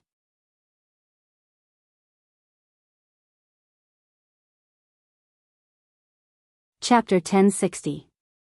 The warriors immediately understood what they were seeing. There were a few of them who had mastered one or two facets of the Four Seasons realm. But, a complete cycle was something rarely seen. It was enough to make them stunned for just a moment. It had to be remembered that just because many people of Earth had grasped the full cycle, including Old Man Hutch, Arnold, and Noah, to others, even in six-dimensional worlds, they may very well go their entire lives without meeting even one such person. However, that was all it was, rare. It wasn't enough for them to feel fear, or at least, it shouldn't be. The Four Seasons realm was good for helping someone of the fourth dimension to cross the barrier and challenge those of the fifth. But, after stepping into the fifth dimension, it should have become less useful than true fifth-dimensional force. So, why the hell was it that this Four Seasons realm seemed to be so powerful? Before they could even get their answer, Lionel had appeared before the first Radix family member. He was a man of Tier 6 and an individual greatly confident in his strength. If not for this, he wouldn't dare to stand at the vanguard and hold his ground. He reacted quickly to Lionel's arrival, swinging a chainsaw arm down toward Lionel. Though his confidence had waned somewhat, it wasn't enough to erase decades of training. There was simply no way that he would freeze up in such a critical situation. Unfortunately, Lionel's radiant core appeared before the swinging chainsaw. A strong repulsion force suddenly formed, powerful electromagnetic forces bombarding against the assault until it found itself completely unable to move forward. At the same time, the heat was so overwhelming that the warrior felt as though his own mech suit had become an oven, his components melting all around him. The latest _AP_SODIES are on the website. He was stunned into silence. How could it be so hot? These were the last thoughts he had before Lionel's spear ran through the back of his head. Before he had even fallen, Lionel had shot away, a path of gold appearing beneath his feet. Everywhere Lionel appeared, his radiant core would lead his vanguard. Its abilities seemed to practically be untouchable. Its repulsion forces were exceedingly strong, the heat it gave off was even stronger, but its hidden danger was even more devastating than any of this. It wasn't just fire force, it seemed to carry the effects of radiation. When it wasn't touching you, its existence was oppressive enough. However, the moment it did touch you, it felt like you would crumble long before you even began to melt. This was the power of radiant fire force. It was as though Lionel had the power of a nuke at the beck and call of his blade. One could only imagine what would happen if he ever allowed it to explode. The roars of the Midas family members billowed forth. The massacre of the Radix was so completely one-sided that they realized it was impossible to stay idle any longer, and many charged forth completely disregarding the consequences. However, Lionel's movements didn't slow in the slightest. The latest _AP_SODIES are on the website. Everywhere he appeared, he effectively cut off the charge of the Midas. It was clear that they hadn't been able to get into proper formation before Lionel appeared, or else they wouldn't have been so helpless. The Radix fell one after another, Lionel's clever footsteps using their half-collapsed corpses like shields as he shot through the battlefield. At that moment, a Tier 7 existence of the Midas furiously roared. It was clear that the Radix relied too much on their suits of armor to fight Lionel. The combination of Lionel's fire affinity and variant earth affinity was too much for them to handle. If they wanted to even out this battle again, they would have to be far cruder. Without regard for his comrades, the Midas warrior burst through, knocking several members of the Radix completely out of the way. He made a straight line for Lionel, his body billowing with flames and sulfur. There was something decidedly murderous about his eyes, and there was an explosiveness beneath his muscles that caused the layered space around Lionel to crack and crumble. But it was exactly then that the most horrible sight the Midas and Radix had seen since this war began occurred. A light breeze passed by, causing a gentle fall of ash to press against the cyclone of flames around the warrior's body. It seemed for a moment that he would just be able to shrug them off, but the reality was completely out of his expectation. Just the delicate petals of ash seemed to suffocate the flames like a blanket. By the warrior's third step, his skin of fire had vanished, leaving him completely exposed and allowing his face of shock to be clear for the world to see. The latest _AP_SODIES are on the website. However, before he could react to just what had happened, a droplet of gold fell onto his skin. The warrior was shocked by the heaviness, but other than this, there wasn't anything special about it. His body was far too powerful to worry about such a small, meaningless attack. Even though it left holes in the metal, he was far sturdier than that. But then a second fell. Then a third. Then a fourth. Very quickly, it became obvious that the golden droplets weren't harming him, but were rather spreading along his skin. The man was slowly becoming a golden sculpture, and his movements became more languid and labored. His every step became heavy and his knees buckled beneath his weight. His jaw popped with veins as he stretched for Lionel, but it was all meaningless as the last droplet fell, covering his face completely. At that moment, the fluttering fall leaves fell upon the man's body. Soon, he became like a collage of tree leaves, covered by an assortment of pale colors. Others rushed to try to save the man, but reality was cruel. The moment a second Midas touched him, the man crumbled, his body falling into a pile of ash. Visit. For a better user experience, the beautiful fall leaves fluttered away, painting a gorgeous scenery. No one could ever guess the horror hidden within them just from this image alone.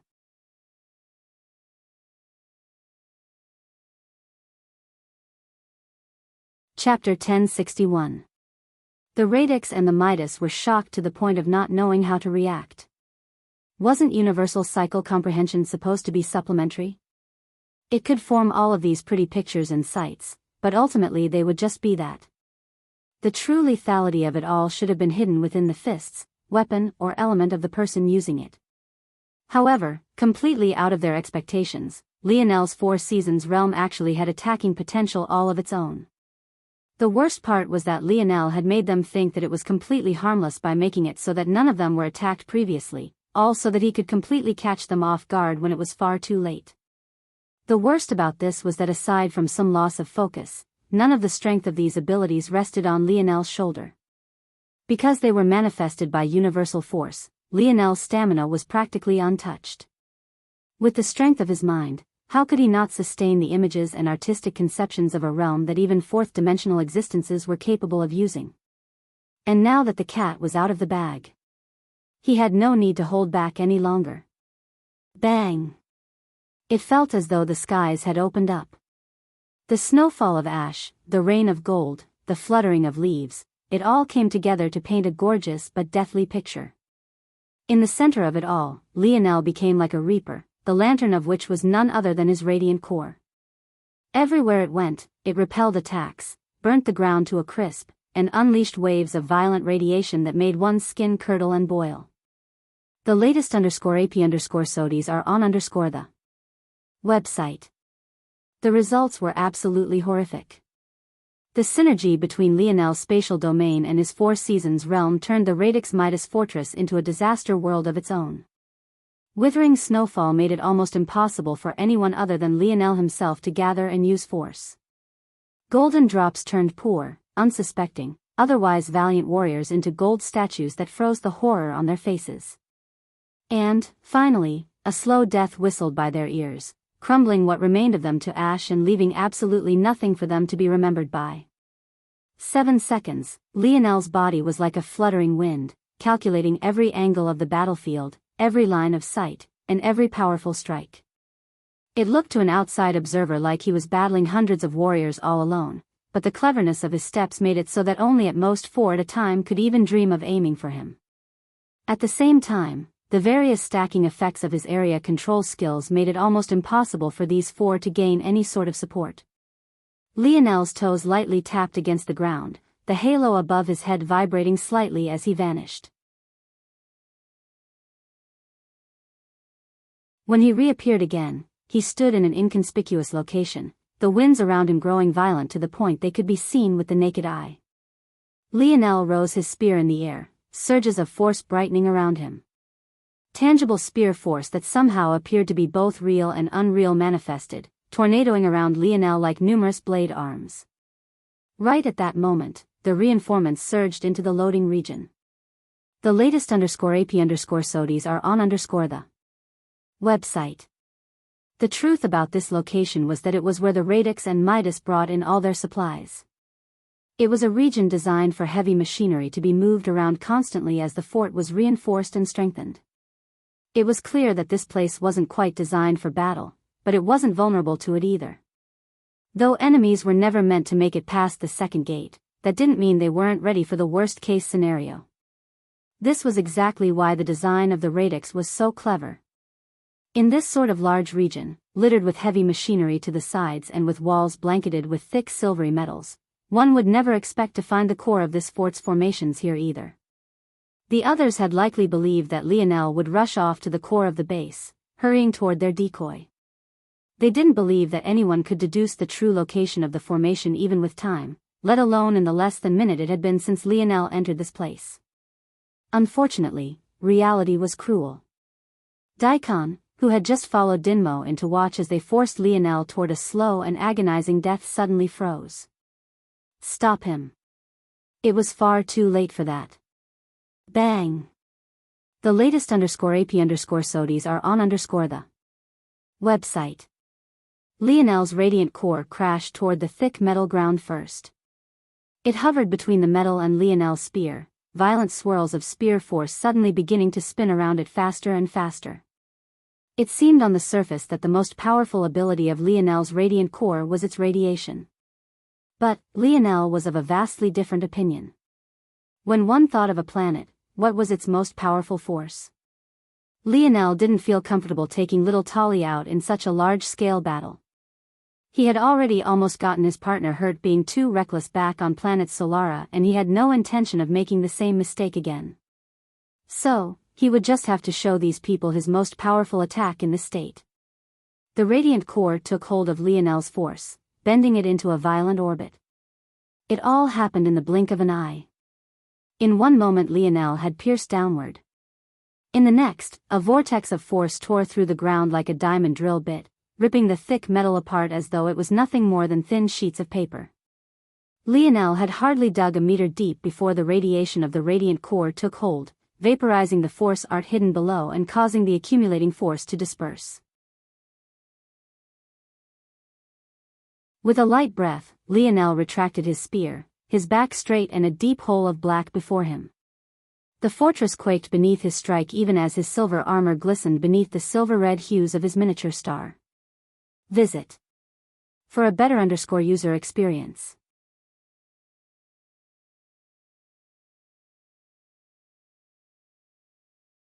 Chapter 1062.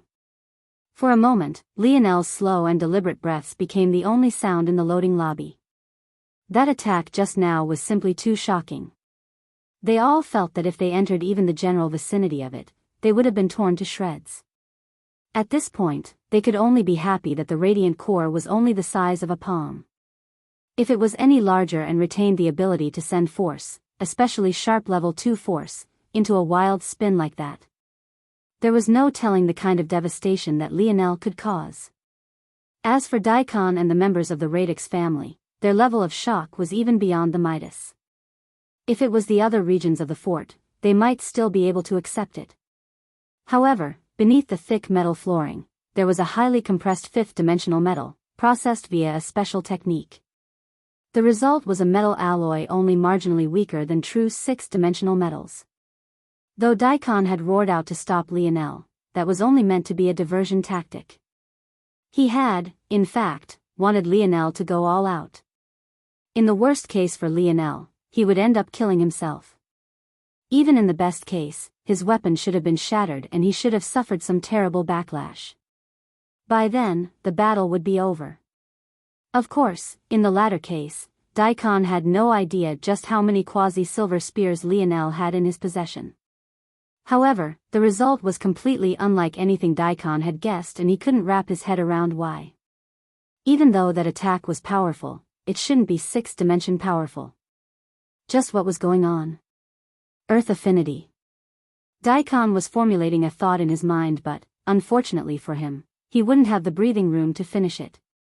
The latest _AP_SODIs are on the website. Lionel took one final breath, his wrist turning slightly. A whirring sound manifested as the radiant core moved about his spear tip. Every time it shifted, a heat wave would spread and the smell of danger would linger in the air. Good. Now I can end this, Lionel said slightly. Daikon's facial expression twisted. The blatant disregard it took to send just a single person after another entire fort was already infuriating enough, but Lionel's remarks were even more unbearable. Before Daikon could do anything, though, Dinmo shot forward like a raging T-Rex. The clanging chains around his wrists and ankles had still yet to be removed. In fact, his feet were followed by bounding steel balls the size of his head, leaving deep craters in the metal ground as he rushed forward. In the blink of an eye, Dinmo had closed the distance and kicked out toward Lionel. The wind shattered and whistled beneath his might, the ball of steel following the arc of his kick. It was clear that he was completely enraged and recognized Lionel. While others were analyzing the situation, he didn't care to. Lionel watched on indifferently, his hands slowly reaching out. Valiant Seal. Visit. For the best no_vel_read_ng experience, 4 sturdy pillars of metal rose out from the ground. In fact, the root of these pillars were the very same near sixth-dimensional metals Daikon had been so confident in. From the moment Lionel had drilled through it, he had already begun to take control. By the time Dinmo attacked, he had already been circulating the force art for Valiant Seal for several seconds already. And, by the time the attack landed, bang! I see, Lionel observed without a word as Dinmo's attack sent a few ripples through the sheet of dense spatial force. He seemed to have realized something at that moment. This was, indeed, a space-earth dual elemental force art. Lionel had leaned in far too much on the spatial element as it was the most prominent feature of the technique, but the truth was that both elements were equally important, only then could the artistic conception be the most powerful. Until now, mostly due to circumstance, Lionel was always conjuring his Valiant Seal in the air, and sometimes he wouldn't even use the earth element at all. It was only this moment when Lionel finally properly infused the pillars into the ground as they were meant to be used that he realized just how powerful this technique could truly be. In fact, even the stamina drain was far less. Lionel hadn't cast Valiant Seal until just now, despite how useful it was in large-scale battles, because he was worried about the fluctuations in space caused by the fort's force art. But now he realized that his Valiant Seal was the perfect counter to it right from the very beginning. Visit. For the best no_vel_read_ng experience, Lionel took another light breath, his gaze freezing over once again. As he had already said, it was time to end this. It was a complete, one-sided massacre. The combination of Lionel's Valiant Seal and his Four Seasons realm made his defenses near impenetrable while making his offense potent to an extreme. Even when the Radix and Midas managed to coordinate their attacks well enough, it was all useless. Lionel was practically immune to fire, while the mech suits of the Radix were too easily crushed by him one after another. By the time the armies realized that the only chance they had against Lionel was to use their abilities rather than relying on their lineage factors, their numbers had dwindled too greatly. To make matters worse, because they were now using abilities their allies weren't used to, they hindered each other more than usual, ironically making it even easier for Lionel to pick them off one by one. The only expert above Tier 7 they had was Daikon himself. However, he soon realized firsthand how foolish it was to try to entrap Lionel in a metal box. The entire fortress became Lionel's weapon. He remained hidden within his Valiant Seal, indifferently watching as he pestered Daikon to death. When the latter was at the end of his rope and prepared to take things to an extreme, he found an arrow right between his brows. 2. Powerful. The latest _AP_SODIs are on the website. These were the last words he could say before his head imploded into a rain of blood and gore.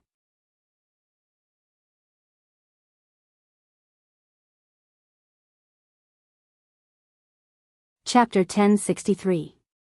Lionel took deep breaths, sweat falling down his brow. All around him, corpses lay, blood flowing along the reflective surface of the now distorted metal fort. Lionel could have never done such an outrageous thing if not for the golden-scaled koi fish. Even if his strength was enough, his stamina wouldn't be. Plus, with his 3 vital stars, his Bodhi's innate fortitude was beyond anything his enemies could have ever imagined. With a single more deep breath, Lionel's breathing slowed, steam slowly billowing out from the layers of his armor. There's more than a few have escaped. Lionel looked off into the distance and through the 2 now collapsed gates. He wasn't a fool, he knew that there'd be some stragglers. But, just because he didn't usually spread out his internal sights several hundred kilometers for the sake of conserving his stamina, that didn't mean he couldn't do so. He was confident in dealing with those individuals very quickly. Visit. For the best no_vel_read_ng experience. Lionel's gaze shifted, landing on the body of Dinmo. He's alive? Daikon was most definitely dead.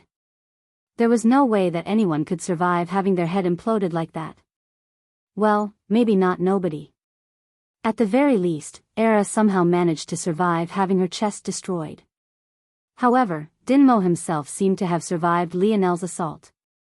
With deliberate strides, Lionel made it to Dinmo's side and looked him up and down.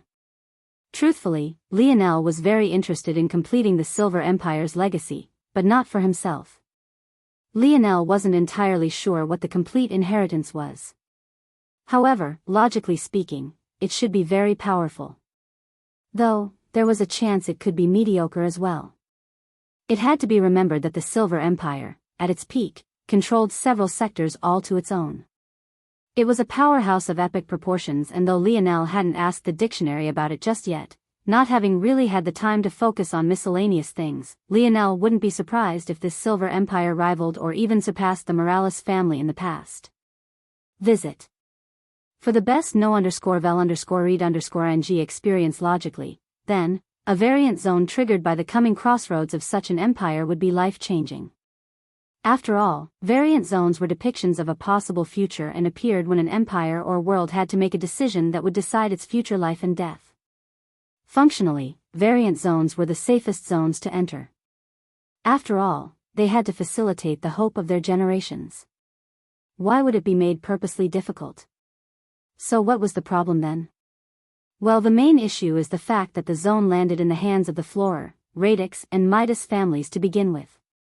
A variant zone's ease extended to the ability for its people to find it as well. It could be said that if Aina's luck wasn't extremely good, she as an outsider would have never had a chance at the Zone of Terrain's people.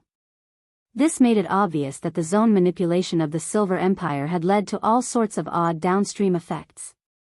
In that case, who was to say that the zone's rewards were as powerful as they should be? The only way for Lionel to find out would be to combine them into their true form and observe the outcome. If, at the same time, Lionel could get the helpers he would need for the Morales family's air wars, then that would be a major plus. Whether or not he could actually do such a thing, though, was still up in the air. Visit. For the best no_vel_read_ng experience with the state of things, there was no way for Lionel to trust these people in battle.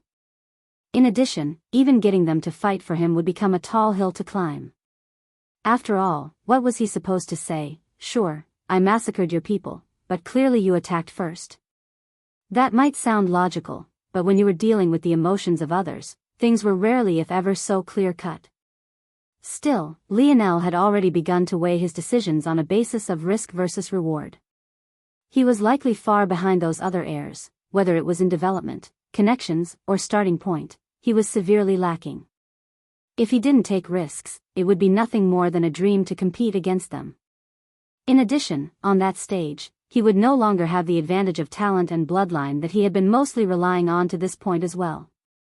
If Lionel learned anything from Kira, it was that comparing the talents of his corner of the dimensional verse to the true grand stage of humanity's domain was nothing short of foolish. Lionel had just defeated an entire army of existences between the Tier 4 to Tier 7 just now. If he tried to do the same to an army of comparable dimensional level from the Morales family, he wouldn't have even made it through the gate. Of course, if Lionel knew that he was also the youngest of the Morales family's 7 heirs, he would only be able to smile bitterly. Lionel shook his head, unconsciously looking down toward his right hip. Had his innate node not been taken, it would have been able to grow with him. Instead, because he rashly tried to form a 10th node out of it, it grew out of his control and now he couldn't even use his own strength. Even after entering the 5th dimension, Lionel wasn't sure how long it would take for his own power to truly be his own power again. Visit.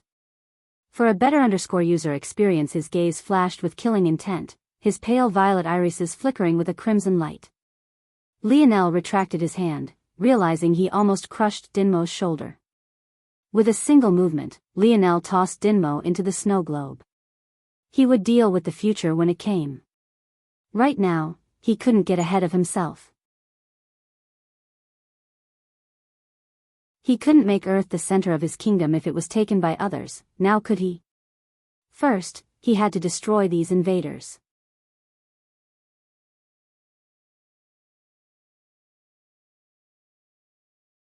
Chapter 1064.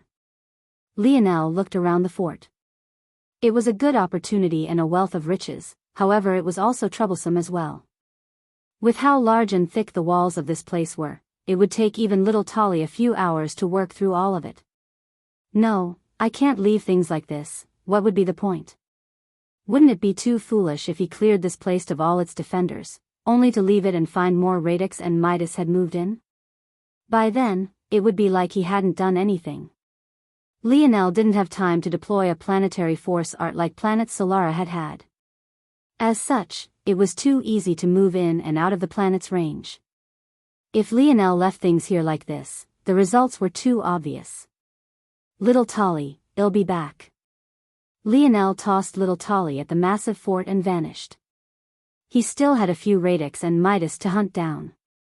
By the time Lionel came back, the fort was razed to the ground, leaving nothing but a deep square down to the bedrock of the planet.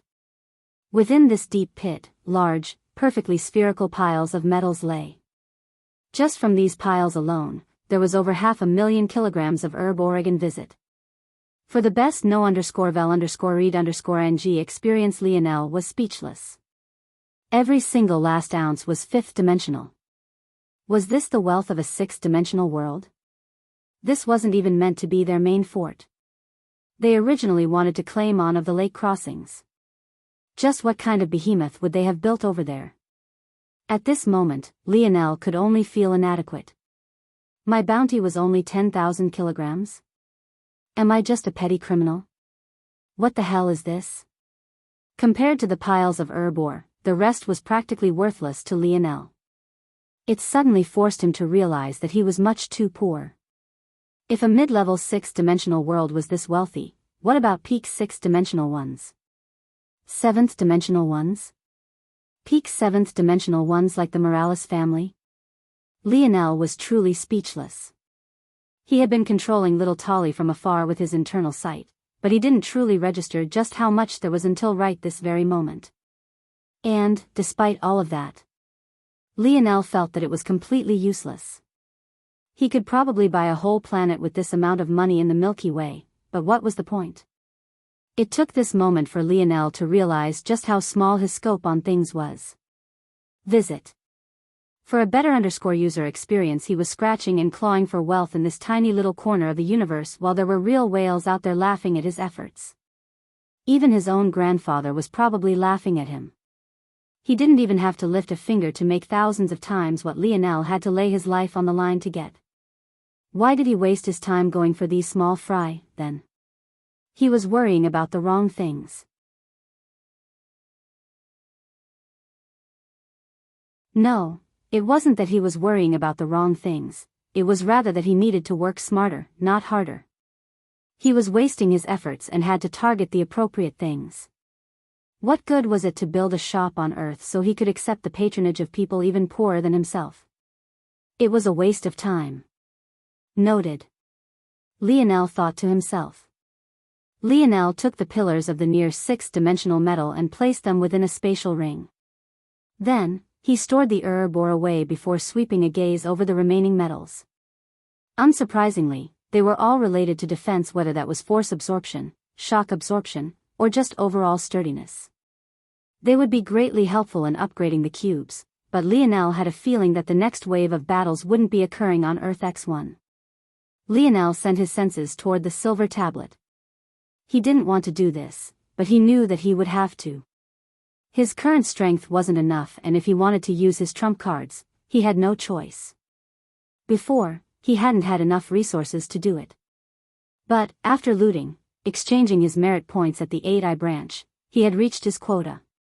It was time to push his metal body up to Tier 9. Though it would make his subsequent uses of the silver tablet cost more energy, Lionel had once again decided that the trade-off was worth it. The latest _AP_SODIs are on the website. Not only this, but he would also have to use the silver tablet for one more thing. Once that was complete, the rest would be left up to fate. Not that Lionel had any intention of relying on such an enigmatic thing. Little koi fish, it's time to work. The battles across Earth X1 began to end one after another. The shock of Earth's sudden and aggressive counterattack left the invaders stunned. They had never expected that Earth would choose to do this despite having the clear defensive advantage. Their aggressiveness was outside the calculations of even the Radix, let alone the others. But, this was only the tip of the iceberg. Each assault unit was seemingly equipped with perfect counters to them all. The Umbra suddenly found that it was difficult to call upon dark elemental force. The Rains suddenly found that the weather itself was fighting against the formation of their clouds. The Krars was steam-rolled, the number of machinery overwhelming their great population, leaving them without a choice but to surrender or be massacred. Each experienced a fate worse than the last. Visit. For a better user experience, reports of what was happening on Earth X1 returned to the approaching fleet of invaders as they cut across the stars. But, it only served to accentuate the counterattack of those on Earth X2 as well, those invaders experiencing a story that was all too familiar. Fury bubbled forth as the fleet traveled through the depths of space, hearing the cries of their fellow clansmen ringing in their ears. Their blood boiled. They wanted nothing more than to see Earth dyed crimson.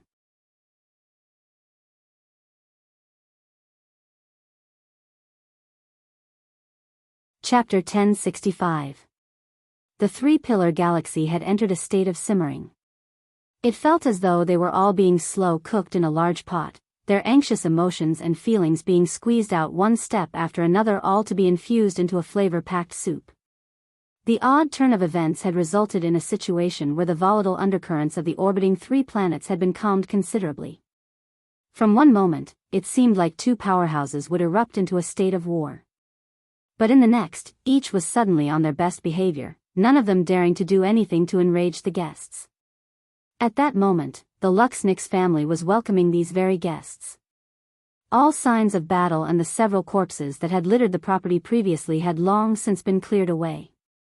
Beneath the sunlight, the family estate radiated a pure beauty that was difficult to match.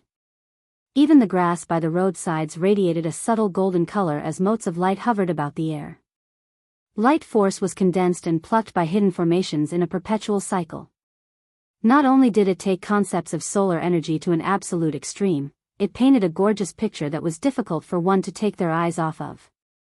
The clean air smelt like one was standing by a pure stream, the neutral, but intoxicating scent sunk into the bones and made one feel like you were walking on clouds. Every single little detail was refined to an extreme and perfectly curated for the guests. The gates of the Luxnix were opened wide and several elders stood as one. Each wore white robes that seemed to have been interlaced with silver strands of silk fabric. The combination made it so that depending on the angle the sun touched down, they would either sparkle and shimmer, or radiate a gentle light. The latest _AP_SODIs are on the website. No matter where you looked, the elders either had snow-white or beautiful, bright gold hair. There was simply no in-between, and not a single one of them didn't exude an aura that could be summed up in just a single word: pristine. At the helm of these elders, the current head of the Luxnix stood. He was a middle-aged man with a charming smile and sharp brows. He was tall, but his figure was slim. He had a sharp jaw and nose, but gentle golden eyes. On his lapel, the mark of the 12-pointed star rested. It was a subtle piece of jewelry that touched the aspects of the wealthy the nouveau riche couldn't hope to match. This man was known as Seath Luxnix, a talent who had garnered great respect during his generation and a man whose genius still shone forth to this day. Despite his relatively young age, he had already stepped into Tier 7 of the 6th dimension. The higher one's dimension, the more exaggerated these small steps would become. It wasn't an exaggeration to say that the gap between Tier 6 and Tier 7, a large watershed between the middle and higher rankings of the 6th dimension, felt like a dimensional divide all to its own. Still, though Seath stood at the helm this day, he was nothing more than a figurehead. Standing by the gate in an inconspicuous manner, a group of 5 older individuals with hair of pristine white stood. In fact, their presence was hard to detect, and it was almost easy to forget their existence the moment you looked away, but they were most definitely there. These were individuals of the highest authority within the Luxnix family, a council that Seath would retire to when his time came. They were known as the Snowy Star Order. The latest _AP_SODIes are on the website. It might seem odd that these older individuals would stand to Seath's back in such a situation, as it might feel customary that the old would take the forward charge. But the truth of the matter was that this was the Luxnix family's way of saving face. This wasn't the first time they had gone through such a thing. In fact, it was only a few decades ago that these individuals had come to their sector for the very same purpose. The truth was that the individuals coming today could only be considered the younger generation of said organization. It was inappropriate for them as elders to be the forefront of the greeting, but they also wanted to ensure that nothing went wrong either. Considering what had happened last time, they refused to allow trouble to rear its ugly head again. This time, they would keep a tight rein on everything, even if they had to lurk in the corner. Right then, space trembled. It was just a slight fluctuation, but it was already enough for the elders to sharpen their gazes. "They're here." The one who spoke was an older man with a rounded back. His stature seemed quite off because despite the shape of his back, his neck seemed to be quite straight itself. It made it look like there was something hidden beneath his robes rather than his posture actually being so poor. Visit. For a better user experience, he was known as the Winged Star Order. Upon entering the Snowy Star Order, elders were granted their title. It was a reminder that their own identities no longer mattered, and their first and foremost duty was now to the family. Despite the Winged Star Order hardly holding his voice back, it seemed that the only ones who actually heard him were the few by his side. On cue, the space cracked and began to spin. A whirling portal of black and deep violets appeared. If a true spatial master had been present, they would have watched on in awe. Though it seemed simple enough, this was a true feat of long-distance teleportation. I wonder who they will send this time. The woman who spoke was known as the Sparking Star Order and had a red, flickering flame on her forehead as though to remind others of this. Despite the innocence of her question, the atmosphere between the Snowy Star Order elders grew heavy immediately. It was clear that the answer to this question was of the utmost importance. Maybe the answer would be the most important thing to happen to the Luxnix since the last time this organization appeared. More chapters coming. I'm late, so I thought I'd at least upload them as I finish them so that you guys have something to read. Visit. For a better user experience.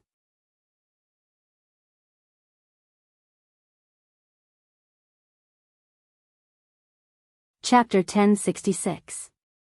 Light steps were heard from the other side of the whirling portal before two legs stepped out. Beneath the gazes of Seath and the rest of the Luxnix, two young men appeared. Both didn't seem to be any older than 21 or 22 years old, and yet their aura rolled out in waves, completely suppressing whatever momentum Seath and the others had had. Despite sharing the same age, the two young men couldn't have been more different in stature and looks. The left young man had deep, dark skin and eyes that seemed to dance between black and brown depending on how the sun hit him. He was extraordinarily skinny, but was well dressed for his body type. His robes had several layers that would have reminded one of a formal, three-piece suit, but there was a distinct martial arts touch to it that made it clear he wouldn't have any issues fighting with it on. The only real oddity about this young man was that he had a pair of golden balls strapped to his waist, but even as he moved they didn't seem to sway or shift. It led to an odd cognitive dissonance that made one's brow furrow and one's head spin if you gazed at them for too long. The young man on the right was as pale as a sheet of paper. Compared to his well-groomed counterpart, his hair was an absolute mess and his robes, though clearly meant to be a uniform they both shared, looked nothing like it was supposed to.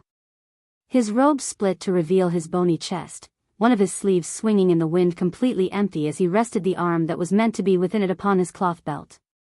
His gaze was like a deep blackness as his irises seemed a size too large for a normal person. In fact, so were his pupils. It was hard to tell if he just had odd genes, or if the truth of the matter was that he had snorted some, less than savory substances before coming here.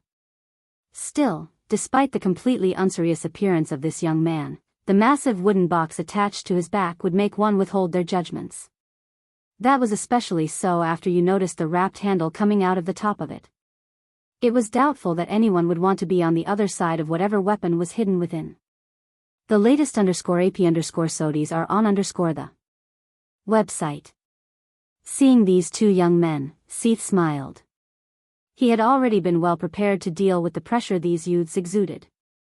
Without appropriate strength, surviving such long-distance travel would get you killed. So, he didn't feel like these youths were trying to show off. If they hadn't released their strength, they would have ended up shredded to pieces. But the fact the two looked so relaxed made Seath take them with 1 to 2 points more seriousness. These were clearly not normal youths, but how could they be if they were from that place? Greeting.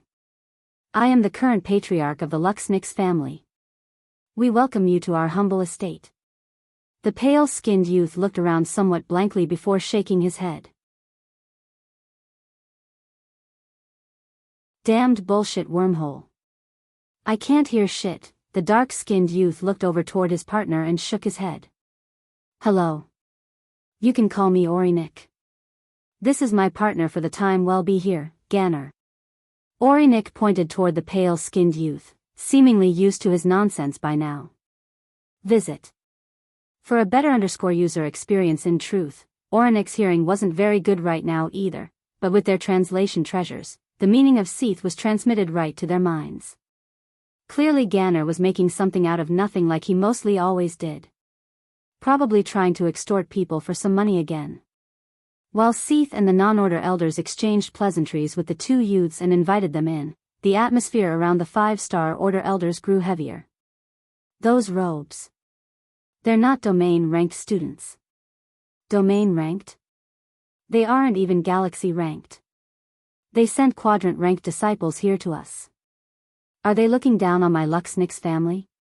Sparking Star Order gripped her bulbous wooden cane, the sturdy stone beneath her cracking. Remain calm. Quadrant-ranked disciples aren't like our people. If you make too much of a commotion, we will be noticed. A calm voice came from another female order elder, this one known as the Fluttering Star Order. She seemed to be the only one watching these proceedings without much of a reaction. Visit. For a better user experience, don't speak to me like I'm a child, Fluttering Star Order. We've given them a sector-ranked disciple and informed them ahead of time that we have yet another sector-ranked disciple ready to be examined by them, yet they send 2 quadrant-ranked trash? Even those who had agreed with Sparking Star Order initially couldn't accept her words right this moment. To call any student of that organization trash was liable to get your entire family destroyed. Sparking Star Order had allowed one generation of success to get to her head. They were nothing like those families who produced domain-ranked disciples every generation. On top of that, Orinik and Ganner was exceptionally young. Who was to say that they'd remain as quadrant-ranked disciples? This was like a lifelong peasant raising a single millionaire's son, then pointing fingers at other self-made millionaires to call them trash. It was ridiculous. We produced a sector-ranked disciple? Fluttering Star Order asked lightly. Why is it that I remember you all doing everything in your power to push her away? And now you want to claim her as your own? And isn't that second sector-ranked disciple something you tried to artificially create by stealing something that wasn't yours? Does that flame on your forehead also help to thicken your skin? You had better watch your mouth when you talk to me, Fluttering Star Order. Sparking Star Order immediately became frighteningly calm, but the fire on her forehead told a different tale. The latest _AP_SODIs are on the website.